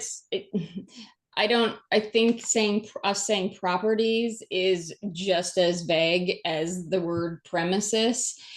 Just simply, I mean, this is one of those things that it's kind of as a jurisdiction based on your circumstances. You can do procedures or things like that, because the problem is like the zoning codes have subject property, which can include, 3 different lots that they're counting as one big property. So, I mean, that, yeah, the code basically does say, yeah, you go to Webster's. I'm just, yeah, I don't think, we don't want to put things like lots or parcels. Sorry, this is a tough one when it comes to like enforcement, because it's almost one of those things that as a jurisdiction, you get to call it what you want. That's kind of the beauty of this gray area. But hey, Dan has more his fire, so Yeah, no, I agree with you, Angela, on that. That I'm thinking of like a strip mall or a mall that has, 5 different parcels, but it's still one entity. mhm. And them moving it around between the different lots on that premises is skirting the code, and I agree with you that that should be, come up with a policy or procedure at the local level, because, what I determine in Kittitas County as a premises is going to be different than Bellevue or Seattle. But I think what is happening is that aspect of moving it around, located on a mall, which may have 5 different parcels. So I think if we just leave it as define the term premises as a piece of land together with its structures, then they can determine that, ABC Mall is the premises, even though ABC Mall incorporates 5 or 10 parcels. Yeah, because it's someone that's basically taking the structure from here, moving it a little bit Yeah, onto yeah. technically a different lot, and then Yeah. moving it technically to another lot, but they're But all it's right still in on the the same. premises. It's Right. still on whoever owns all those lots, because it's like Mhm. ABC Mall or something like that. Right, but depending on, again, the jurisdiction and how lenient they want to be, Yep. Yeah. as far as those things may want to say, okay, as long as it's a separate tax parcel or lot, we're good with it. And others maybe, if it's under the same ownership, it's one premises and you're out. So this one's a hard to give a, Well, Yeah. but I like both of your comments. I mean, and Justin's sentence that he's added there is, all right, here, you local jurisdiction, you determine. I would get rid of the words "a policy to determine." I would just say local jurisdiction should develop their interpretation and application of the term premises. And then the other comment I have is, instead of just saying dictionaries, because doesn't the code define which dictionary we use? We should make sure that that definition matches what the code requires. It does. I have a Okay. communication from Krista. We have it defined in a WAC somewhere, but I don't have a specific WAC to quote right this moment. Yeah. I could, if we want, we could push this one off to the council meeting as well, and I can find that WAC to include in this one and utilize that specific definition as well. I think that would be best, because, we are doing the code, and if the code says we use Webster's, we need to use Yeah. Webster's whatever edition. I would agree with that. I was going to look, is the agenda up for the meeting next week? Not quite. So I was waiting until the conclusion of today's meetings Okay. to finalize the agenda there. It's getting a little long. I could share a little bit of what's on there with you if you like. That was kind of my my concern is I mean, some of these could take some time, and I know there are other important things that have to happen Well, at the meeting we next have week. a hearing for a code rulemaking in the energy code, which could potentially pan out to be long. Okay. There's a presentation by Sound Transit on furthering some rulemaking on light passenger rails. Let me Okay. pop in what I got going here, so I'm not trying to remember from Well, memory. that's fine. I mean, Okay. I believe it sounds to me like we have pretty unanimous agreement on this one within our group, and we could vote on it for sure. just commenting that we want to clarify which dictionary. Is that correct? Yeah, and note the RCW. Okay. Yeah. Let me just make notes on here for the record. And I think if you could, hopefully this one can be the BFR, or the what's our committee? BFRW? Correct. I still BFR can't remember it. had, unanimously supported this, and I think, could I actually ask for a motion to forward this on as an approved one once we get those comments, so that we forward it on to the building, to the SBCC, with the knowledge that our committee unanimously approves it with the clerical additions. Okay, so I move that this committee approve this interpretation with the additions of the RCW and specific dictionary. Second. Is there any discussion? All in favor? Aye. Okay. Any opposed? So Dustin, when it gets there, just let them know that it was unanimously approved, but we needed the, clarification items. yes, yeah. Okay. Okay, clarify which dictionary is dictated, use that definition. Local jurisdictions should develop their interpretation and application of the term premises based on the identified dictionary. I'll clear that up, and maybe before I issue it, I'll send it out for a little bit more review. Just a couple bit. Anyway. Okay. All right. Saving that one. Our next one up is on the 2021 IRC section 302.2.6. My file name has an extra digit in there as a fat finger mistake on my part. So, but the text in here is right. All right. This one's from Bellevue. This one's an interesting one. So the question is, I guess before I go to the question on this one, I'm going to review a previous interpretation that they reference in here. So, in the 2018 code, two definitions were changed to provide a distinction between a group of townhouses versus a single townhouse. Looking at the original proposal, section R302.2.6 was intended to be amended to incorporate the new defined term. But there is another proposal, which is an option 2, to delete the requirement for structural independence entirely. According to the minutes of the November 8th, 2019 council meeting, a motion was made to accept option 2, which made this section not adopted. So the question, that's the background on this one. So the question was, is structural independence of townhouse units separated by double walls no longer required in the Washington State Residential Code?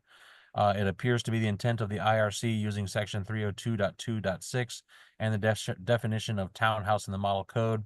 In the answer provided back in 2018 or 21 was yes, structural independence of townhouse units separated by double walls is no longer required in the Washington State Residential Code. And the highlighted part's the important part. According to the vote at the November 8th, 2019 council meeting, section 302.2.6 should read as follows. This section not adopted. And then they further clarify that it'll be corrected by expedited rulemaking. So that brings us to today's opinion request, which is, should 302.2.6 be included in the 2021 code? The answer to that one is unclear to me. One, because the expedited rulemaking that they referred to in the first opinion never occurred. So in the 2018 code, section 302.2.6 remains in place in the drafted language, and it is also in place in the 2021 code. So my understanding is that if the section was supposed to be not adopted and then was included in the 2021 code without any proposals or any comments whatsoever, that it should also still not be adopted in the 2021 code. And that's where I'm getting my answer from, is that no, the council opinion 21-08 was voted on, and research on that expedited rule indicates it was not filed and no proposals were received to include the section in the 2021 International Residential Code. Angela. So I guess my question though then is, so in order to have removed it in, we're saying the 2018, correct? Correct. That would have been a state amendment to remove it. So going back to the tag, did the tag push that same amendment through? Or did they drop that amendment? Because if they dropped that amendment, there wouldn't be a code proposal. Well, I guess the point is that the council voted to make the section not adopted and identify that there was a mistake in the original filing of the 2018 codes. And then the filing to correct that with expedited rulemaking was never embarked upon. And so the leaving section 302.2.6 in the code is in itself a mistake that never was corrected. And the tag pushed it through with no attention because it wasn't identified as a state amendment. Right, because technically it wasn't a state amendment, it was an interpretation and it never got officially codified. Okay, Right. Gotcha. I mean, I agree with that section shouldn't be there. I just wasn't sure how. Okay. So I'm not sure if, as for the 2021 code, if any sort of rulemaking is in order, so we've got the new SBCC bill that colors when we can and cannot do rulemaking, and expedited rulemaking would be appropriate if we are looking to make the editorial change. But I think that a vote by the council would be in order to initiate that. And so I think the interpretation's right, but I'm not sure if there's additional action that is warranted. Well, so getting clear, we're trying to deal with the 2021 code, but I don't want to lose sight of the 2024 code. I would suggest that the IRC, is IRC part of group 1? Yeah, it is. It's group 2. Group 2, okay. 2024 code, we need to make sure that gets addressed correctly for that. But I guess that's down the road a little ways.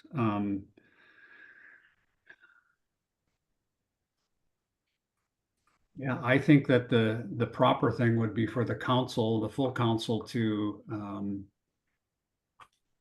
undergo to what's the right term? Initiate expedited rulemaking. That's it. In order to make this correction, that was the intent of the previous council, but I think because we're a code cycle down, I think that the council would have to agree that yes, that's still the proper thing to do and direct us to do that. Now, whether we can do that rulemaking now or not, I have to go back to the new law and make sure that when we can and can't do that as well. So, Todd, comments?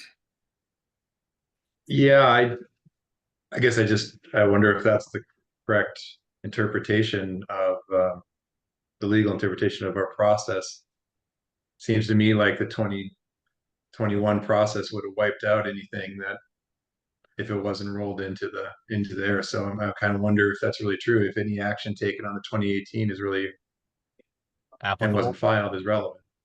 Yeah, I mean, I have the same question myself. So we went through the 2021 adoption process, and the omission was not brought up at all. There's no proposals related to the section, and it appears to be noticed by City of Bellevue, and this is the first I've heard of it.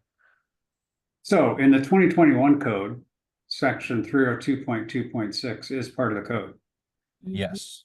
Yeah. So I don't disagree with you, Roger. I just don't know.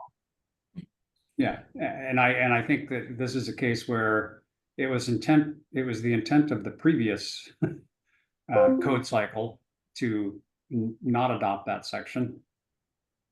Angela supports not adopting that section. I would have to think about it a little bit and, look at understand it a little bit better, but, And so, I mean, there's no amended language within the code section either. The amendment is this section shouldn't be there. yeah. I guess, yeah, my only concern is with the new legislation, can we actually, does this fit emergency, whatever, or is it just inconvenient? And if that's the case, then I don't know that we can, as a council, interpret that it shouldn't be there, that it's there, but it shouldn't be, but there's no paperwork that really says that it shouldn't be in the 21, just because it was said for the 18. And so the current code, if we're actually interpreting it, that section applies. Does Right. does that make sense? I just don't know what kind of footing we have to kind of go, oh yeah, last code, it wasn't meant to be in there. There was no follow through, so it got missed, and so it's still there. But then the legislature says we can't do anything about it until 2024. Well, Yeah.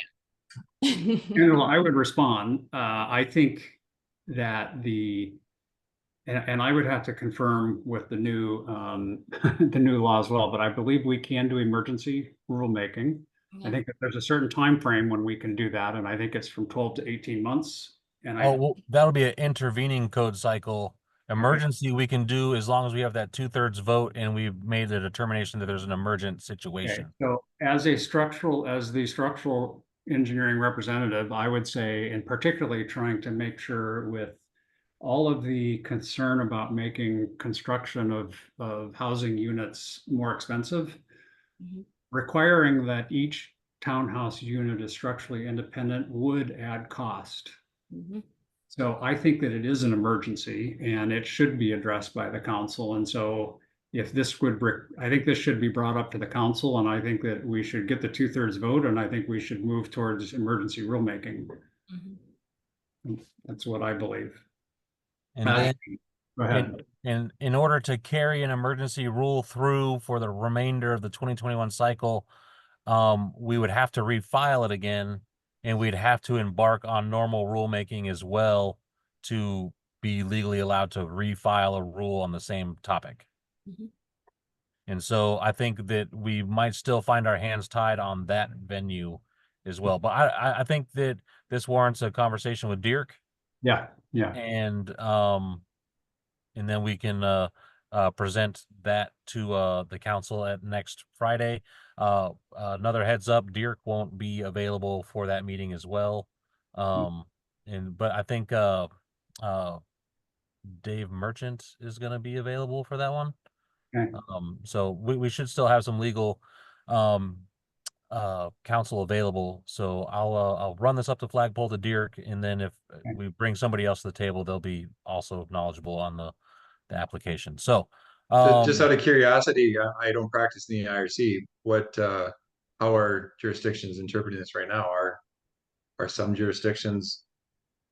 I would wager that most jurisdictions are requiring the structural independence. Okay. I would wager that even when it was required, it's so hard to enforce because they're always going to tie the sheathing across. They're always the roof sheathing. Nobody's going to break them right there. And then, I don't know, structurally, you get into things like, okay, if you do them separate, then what about racking? You get, I mean, Seismic joints and yeah, so technically, inspectors and stuff, you could do the best you could do, but they were never actually independent. Yeah. So I think, and I would like to ask for a motion to send this up to the council and initiate emergency rulemaking. That this group thinks that this is an appropriate use of the emergency rulemaking. Well, So Roger, I don't not support that. I guess I still have questions though on what you're proposing would be the practice of even sharing load bearing and lateral systems. Is that what I'm hearing? There is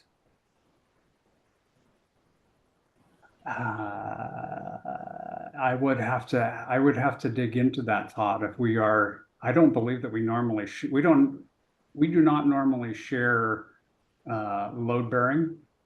Right. On a demising wall, even in the IRC. Right. Well, Well, and I'm also, I'm used to the IBC, so I'd have to dig into those that are covered under the IRC. I'd have to check. you're allowed you're allowed for townhouses to share a single 2-hour wall, which is exempted in that structural independence section, I believe. Okay. So again, it's one of those that, yeah. So Roger, I guess maybe I don't not support that. I just I'm not informed enough to maybe make that recommendation if that's okay. Can we table it and take it to the full council with better preparation? Sure. Okay. And then it might only be in my case, but It'll be. I'd like to do some homework. Yeah. Okay, thank you. So should I draft up anything else as far as further information for the council to digest other than what I have here in the answer and the stuff in red where we're gonna maybe expand on the action taken by the council next week? I would ask if there's any paperwork that could be dug up from the 2018 discussion. Okay. And then we'd obviously make sure the proponents, potentially are invited, and then obviously anyone from the public to speak on this would be helpful.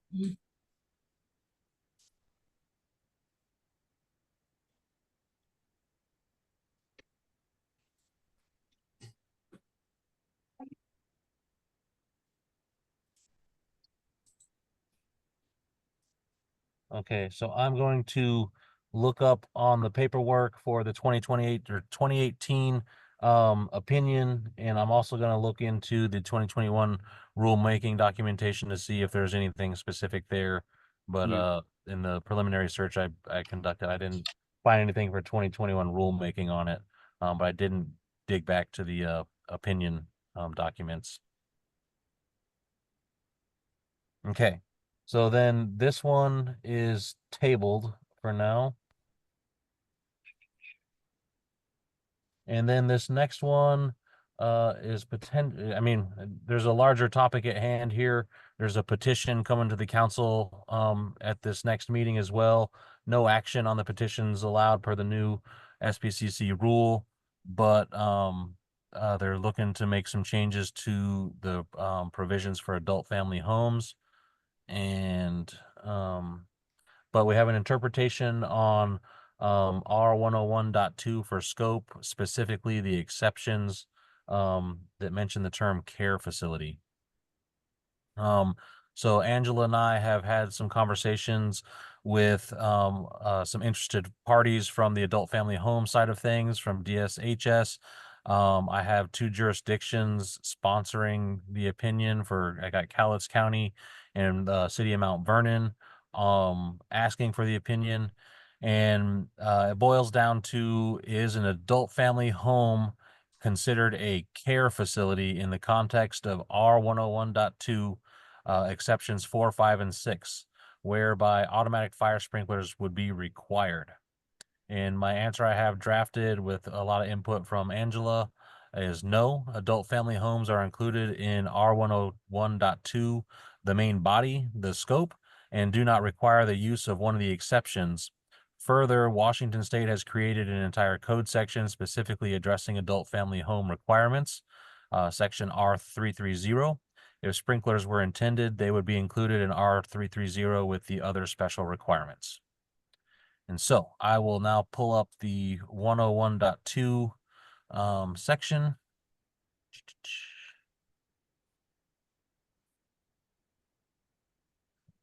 That's it. 101.2 scope. So this one is a little interesting as far as what you see here. All the red text is Washington State Amendment text. The bulk of that text used to in the model code be included in the, I believe, right at the end of the scoping portion. But that's not what we have in front of us here today. So I have no proposals on this particular amendment in the 2021 code. And it appears that the code specialist at the time was working on the adoption of this, and in 2018 the new exceptions in here were new to the model code language, and there was no proposal to not include them or modify them in any way. And so in 2018 the 2015 amendment moved forward, and then in the 2021 code drafting I don't have any proposal or explanation on why this amendment is drafted the way it is. And so not thinking that it's necessarily horrible, but it boils down to this term care facility and how it applies to adult family homes, which in the definition refer to different kinds of care provided to occupants. And with the help of Angela, the answer is that adult family homes are included up here. And if you are up here, you don't need to use an exception to bring the adult family home from the IBC into the residential code, and then also require sprinkler systems.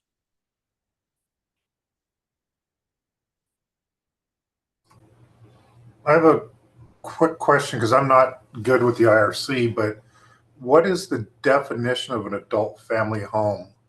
Is it limited by number of people or anything like that? Yes, Um, 6. Yes. So an adult family home is up to 6 or Well, 6 it's or up to- fewer? 6 I and would then say up that. to 8 with sprinklers. Right. So So basically, they can go up to that's- 6 without and up to 8 with. Yes. Okay. No, I just wanted to make sure of that because I know there's been a lot of conversation with the Fire Marshals Association on adult family homes and all this. Yeah, so that was one of the like the big things that the fire marshals and WABO both fought for when the new language allowing them to increase to 7 and 8 went in, along with the other requirements of, they've already had to have been licensed for a certain amount of time, all those things. They also, the structure has to be sprinklered in order to increase. Yes. So it's specifically mentioned in that portion, not in the original 330 section. Okay. And the sprinkler requirements aren't really specifically spelled out in here either.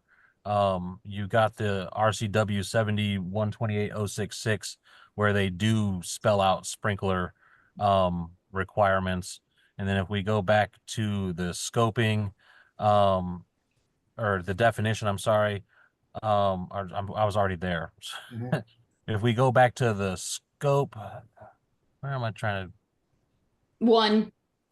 Yes. Oh, 2. I was trying to use the back button because I thought it would take me back there easy. It's never easy. No. 101.2. Okay, I'm getting there. There it is. I'm sorry. So a care facility with an automatic sprinkler system. So the numbers don't line up with what we have in our adopted rules, and the adult family home is included up here, and you shouldn't need to go to the exceptions in the first place. No, I agree with that. I just know that there was so much contention over that, and then what is determined to be a or whatever it is, somebody that needs help or not needs help and all that.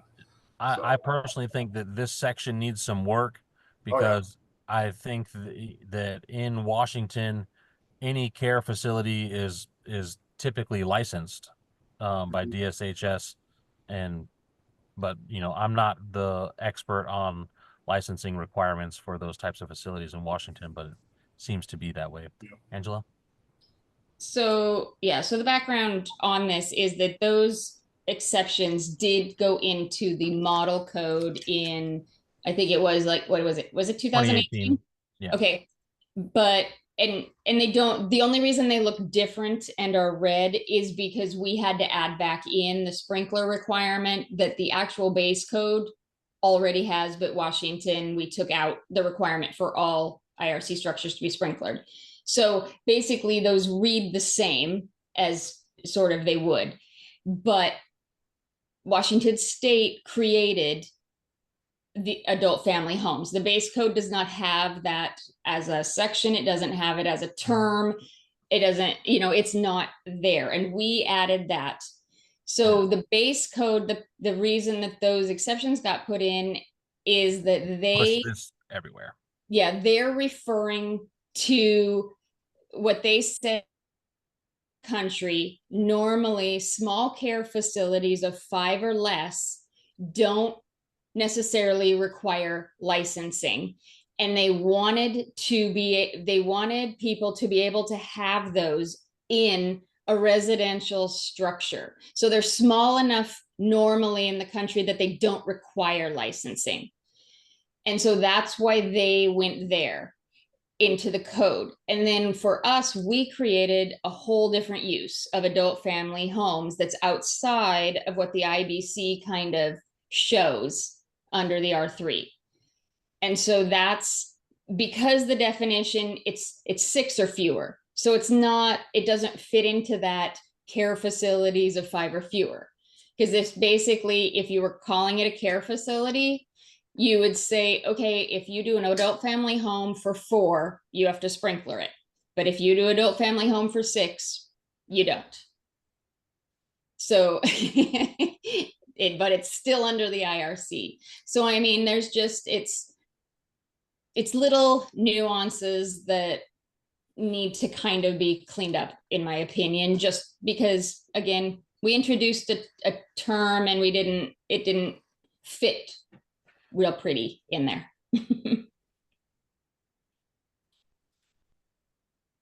And then hold on, sorry. Angela, I'm going back and forth between the definitions myself, and there seems to be a difference between existing and new that I'm trying to understand what's in the code right now. For existing or new adult family homes? So 330.1 adult family homes, this section shall apply to all newly constructed adult family homes and all existing single family homes being converted to adult family homes. Okay. Shall not apply to those adult family homes licensed by the state. Okay. And you're saying the 6 to 8 happens up in section chapter 1. So the definition of adult family home, the basic original definition is 6 or fewer occupants. Okay. And then newly adopted in the 2021, there are provisions that allow adult family homes to go up to 8 occupancies, as long as they meet certain criteria. You cannot build a new adult family home for 8 occupancies. One of the requirements is it has to be an existing adult family home that has been licensed for more than a year. Okay. Then they can now increase their occupant load by 2. They have a proven track record.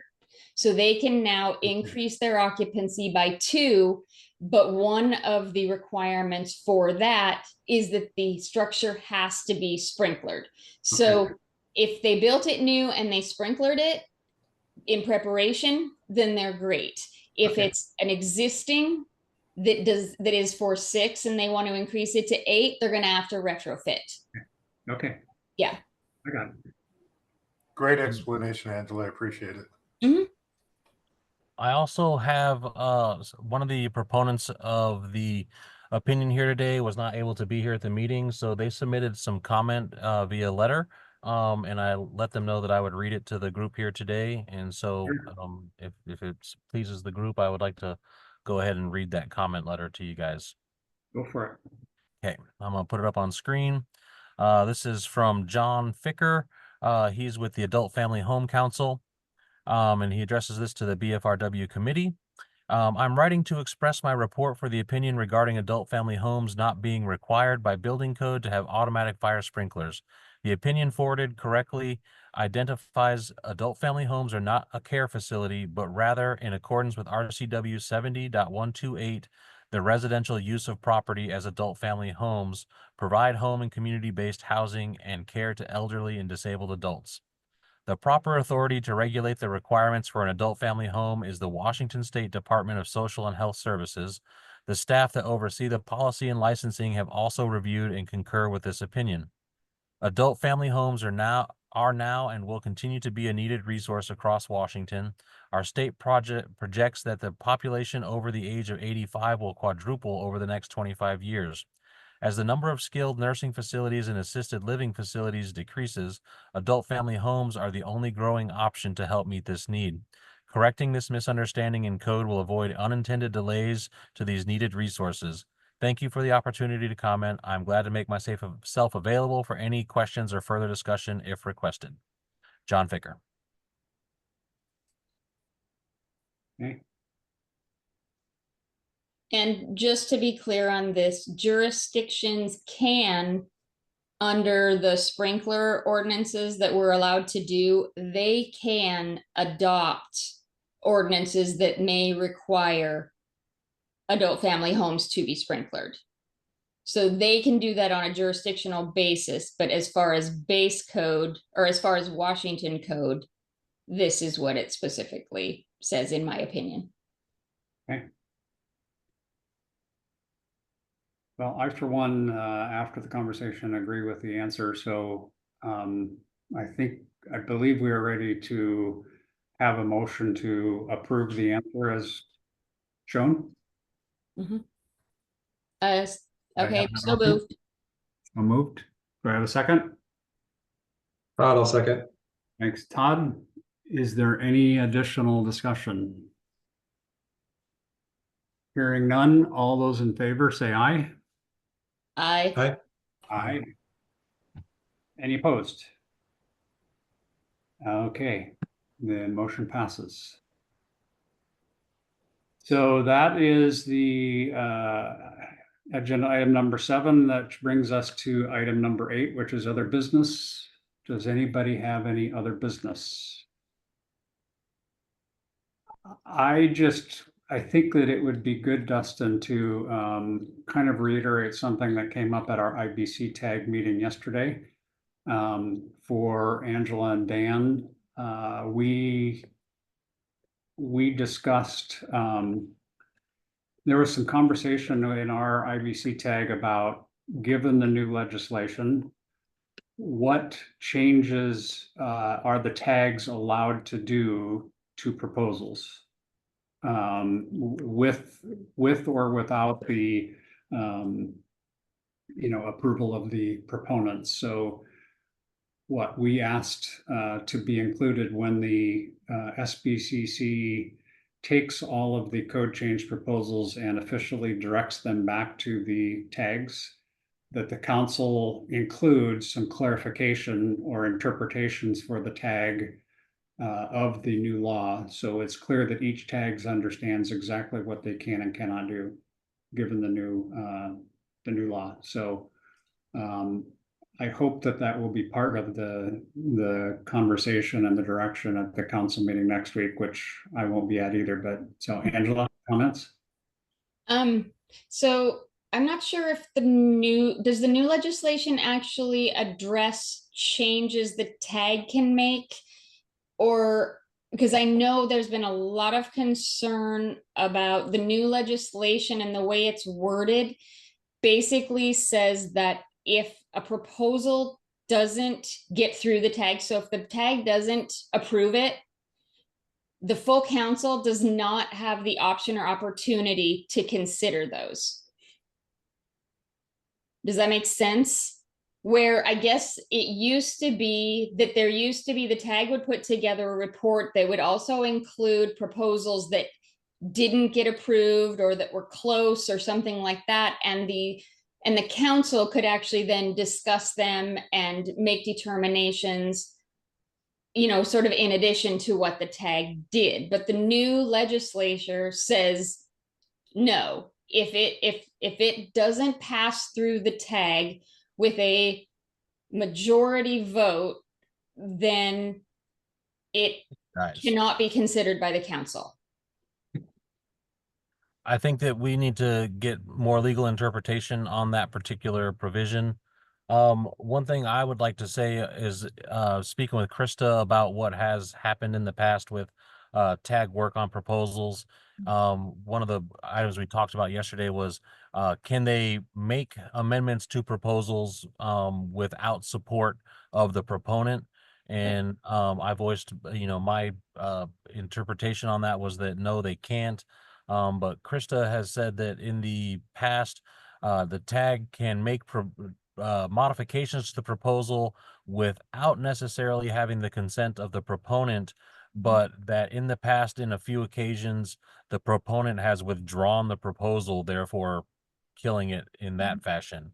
So, and then a lot of times we do get support for friendly amendments to those proposals. But you know, I guess in the past, you don't necessarily need explicit approval of the proponent to make modifications to the proposals there. But I think that with the new legislation, we need some legal guidance. Go ahead, Todd. Yeah, I think that those are the 2 points that I wanted to touch on also. Was Angela, I can't answer your question. That'll hopefully get clarified in the council. And the second one, Dustin, was exactly what you said, is can we please make sure we clarify it? Because the other situation that's come up in the past, in my experience, was 2 very similar proposals, and we needed to bring them together. And well, of course, we always included the public process, and the proponent was always part of that. It never, once we got into rulemaking, it never included there's no authority with the proponent to actually, you know, sign off on that or approve it. So thank you for that, looking into that, Dustin. And yeah, I think that the ask from the IBC tag was, give us some clear direction, because we're not sure if there are requirements that have changed. And I did pull up the bill 6291, and I think the section we're talking about says a petition for an amendment referred to a technical advisory group must be approved by a majority of the technical advisory group voting members to be taken up for consideration by the state building code council. That doesn't necessarily say that our committee or the full council couldn't make some changes to it, some tweaks to it. But in order for us to consider it, the tag first has to approve it. For the committee. Or the committee. Yeah, and I agree. And I also think the tag first has to approve it. Right. And then our group, BRFP, and this could be that we're, you know, correlating with some other code requirements. We could make some tweaks to it. And then it goes to the full state building code council, and the council could also make some tweaks to it. We're considering it, but we can't even begin to consider it until it first goes past in the new legislation. Yeah. So again, I think that there is some ambiguity and some unknowns, and I think some clear direction from the council back to the tags would be important, if for no other reason that all of the tags are taking the same approach. Yep. So, Angela, your hand is up, but your camera's off. Yeah, just sorry. Okay, can you hear me? Yes. Okay, so what I was actually going to say was, what was one of the concerns we had with, was the language that says that it has to be approved by a majority of the voting members. Again, that comes down to, that doesn't say voting members present. So even though there's a quorum, if it's only a majority of the quorum, it wouldn't necessarily be a majority of the tag voting members. And therefore, even if it technically got approved, it wouldn't meet the language of the legislature. Does that make sense? And Angela, that's where I have been, my biggest, this Your holy bill, grail. my understanding is this bill was meant to clarify that, and I don't know that it did. However, there is a section, we were in section 8 before.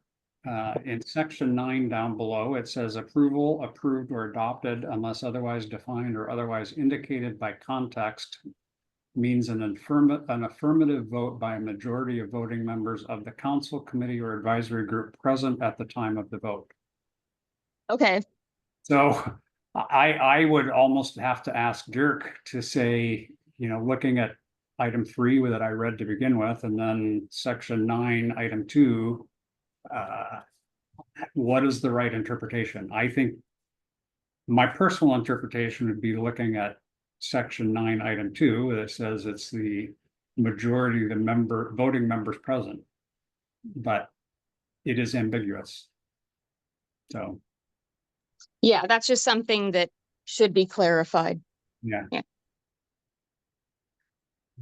So that was my other business. If there are any other comments about that, I think that it is important we get some direction back. Is there any other business?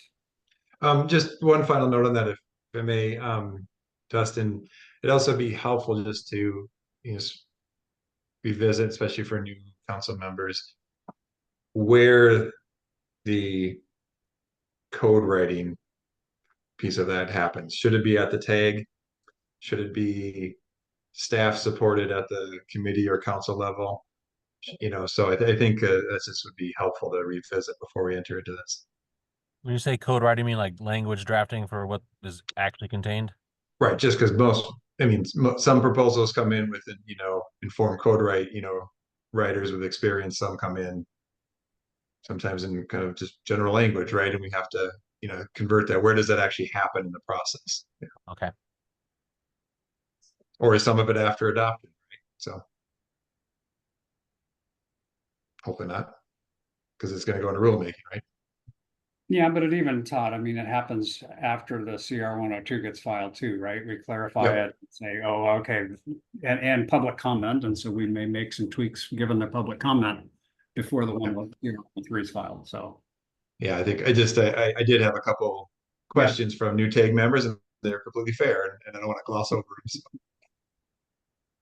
Okay. I had the same question 6 years ago. Yeah. Okay. Any other business? No, sir. Hearing none, I am going to adjourn our meeting. Thank you, everybody, for your participation and effort. Thank you. Yes, I appreciate Thank the you. conversations today. See you Thanks later. again. All right. Bye.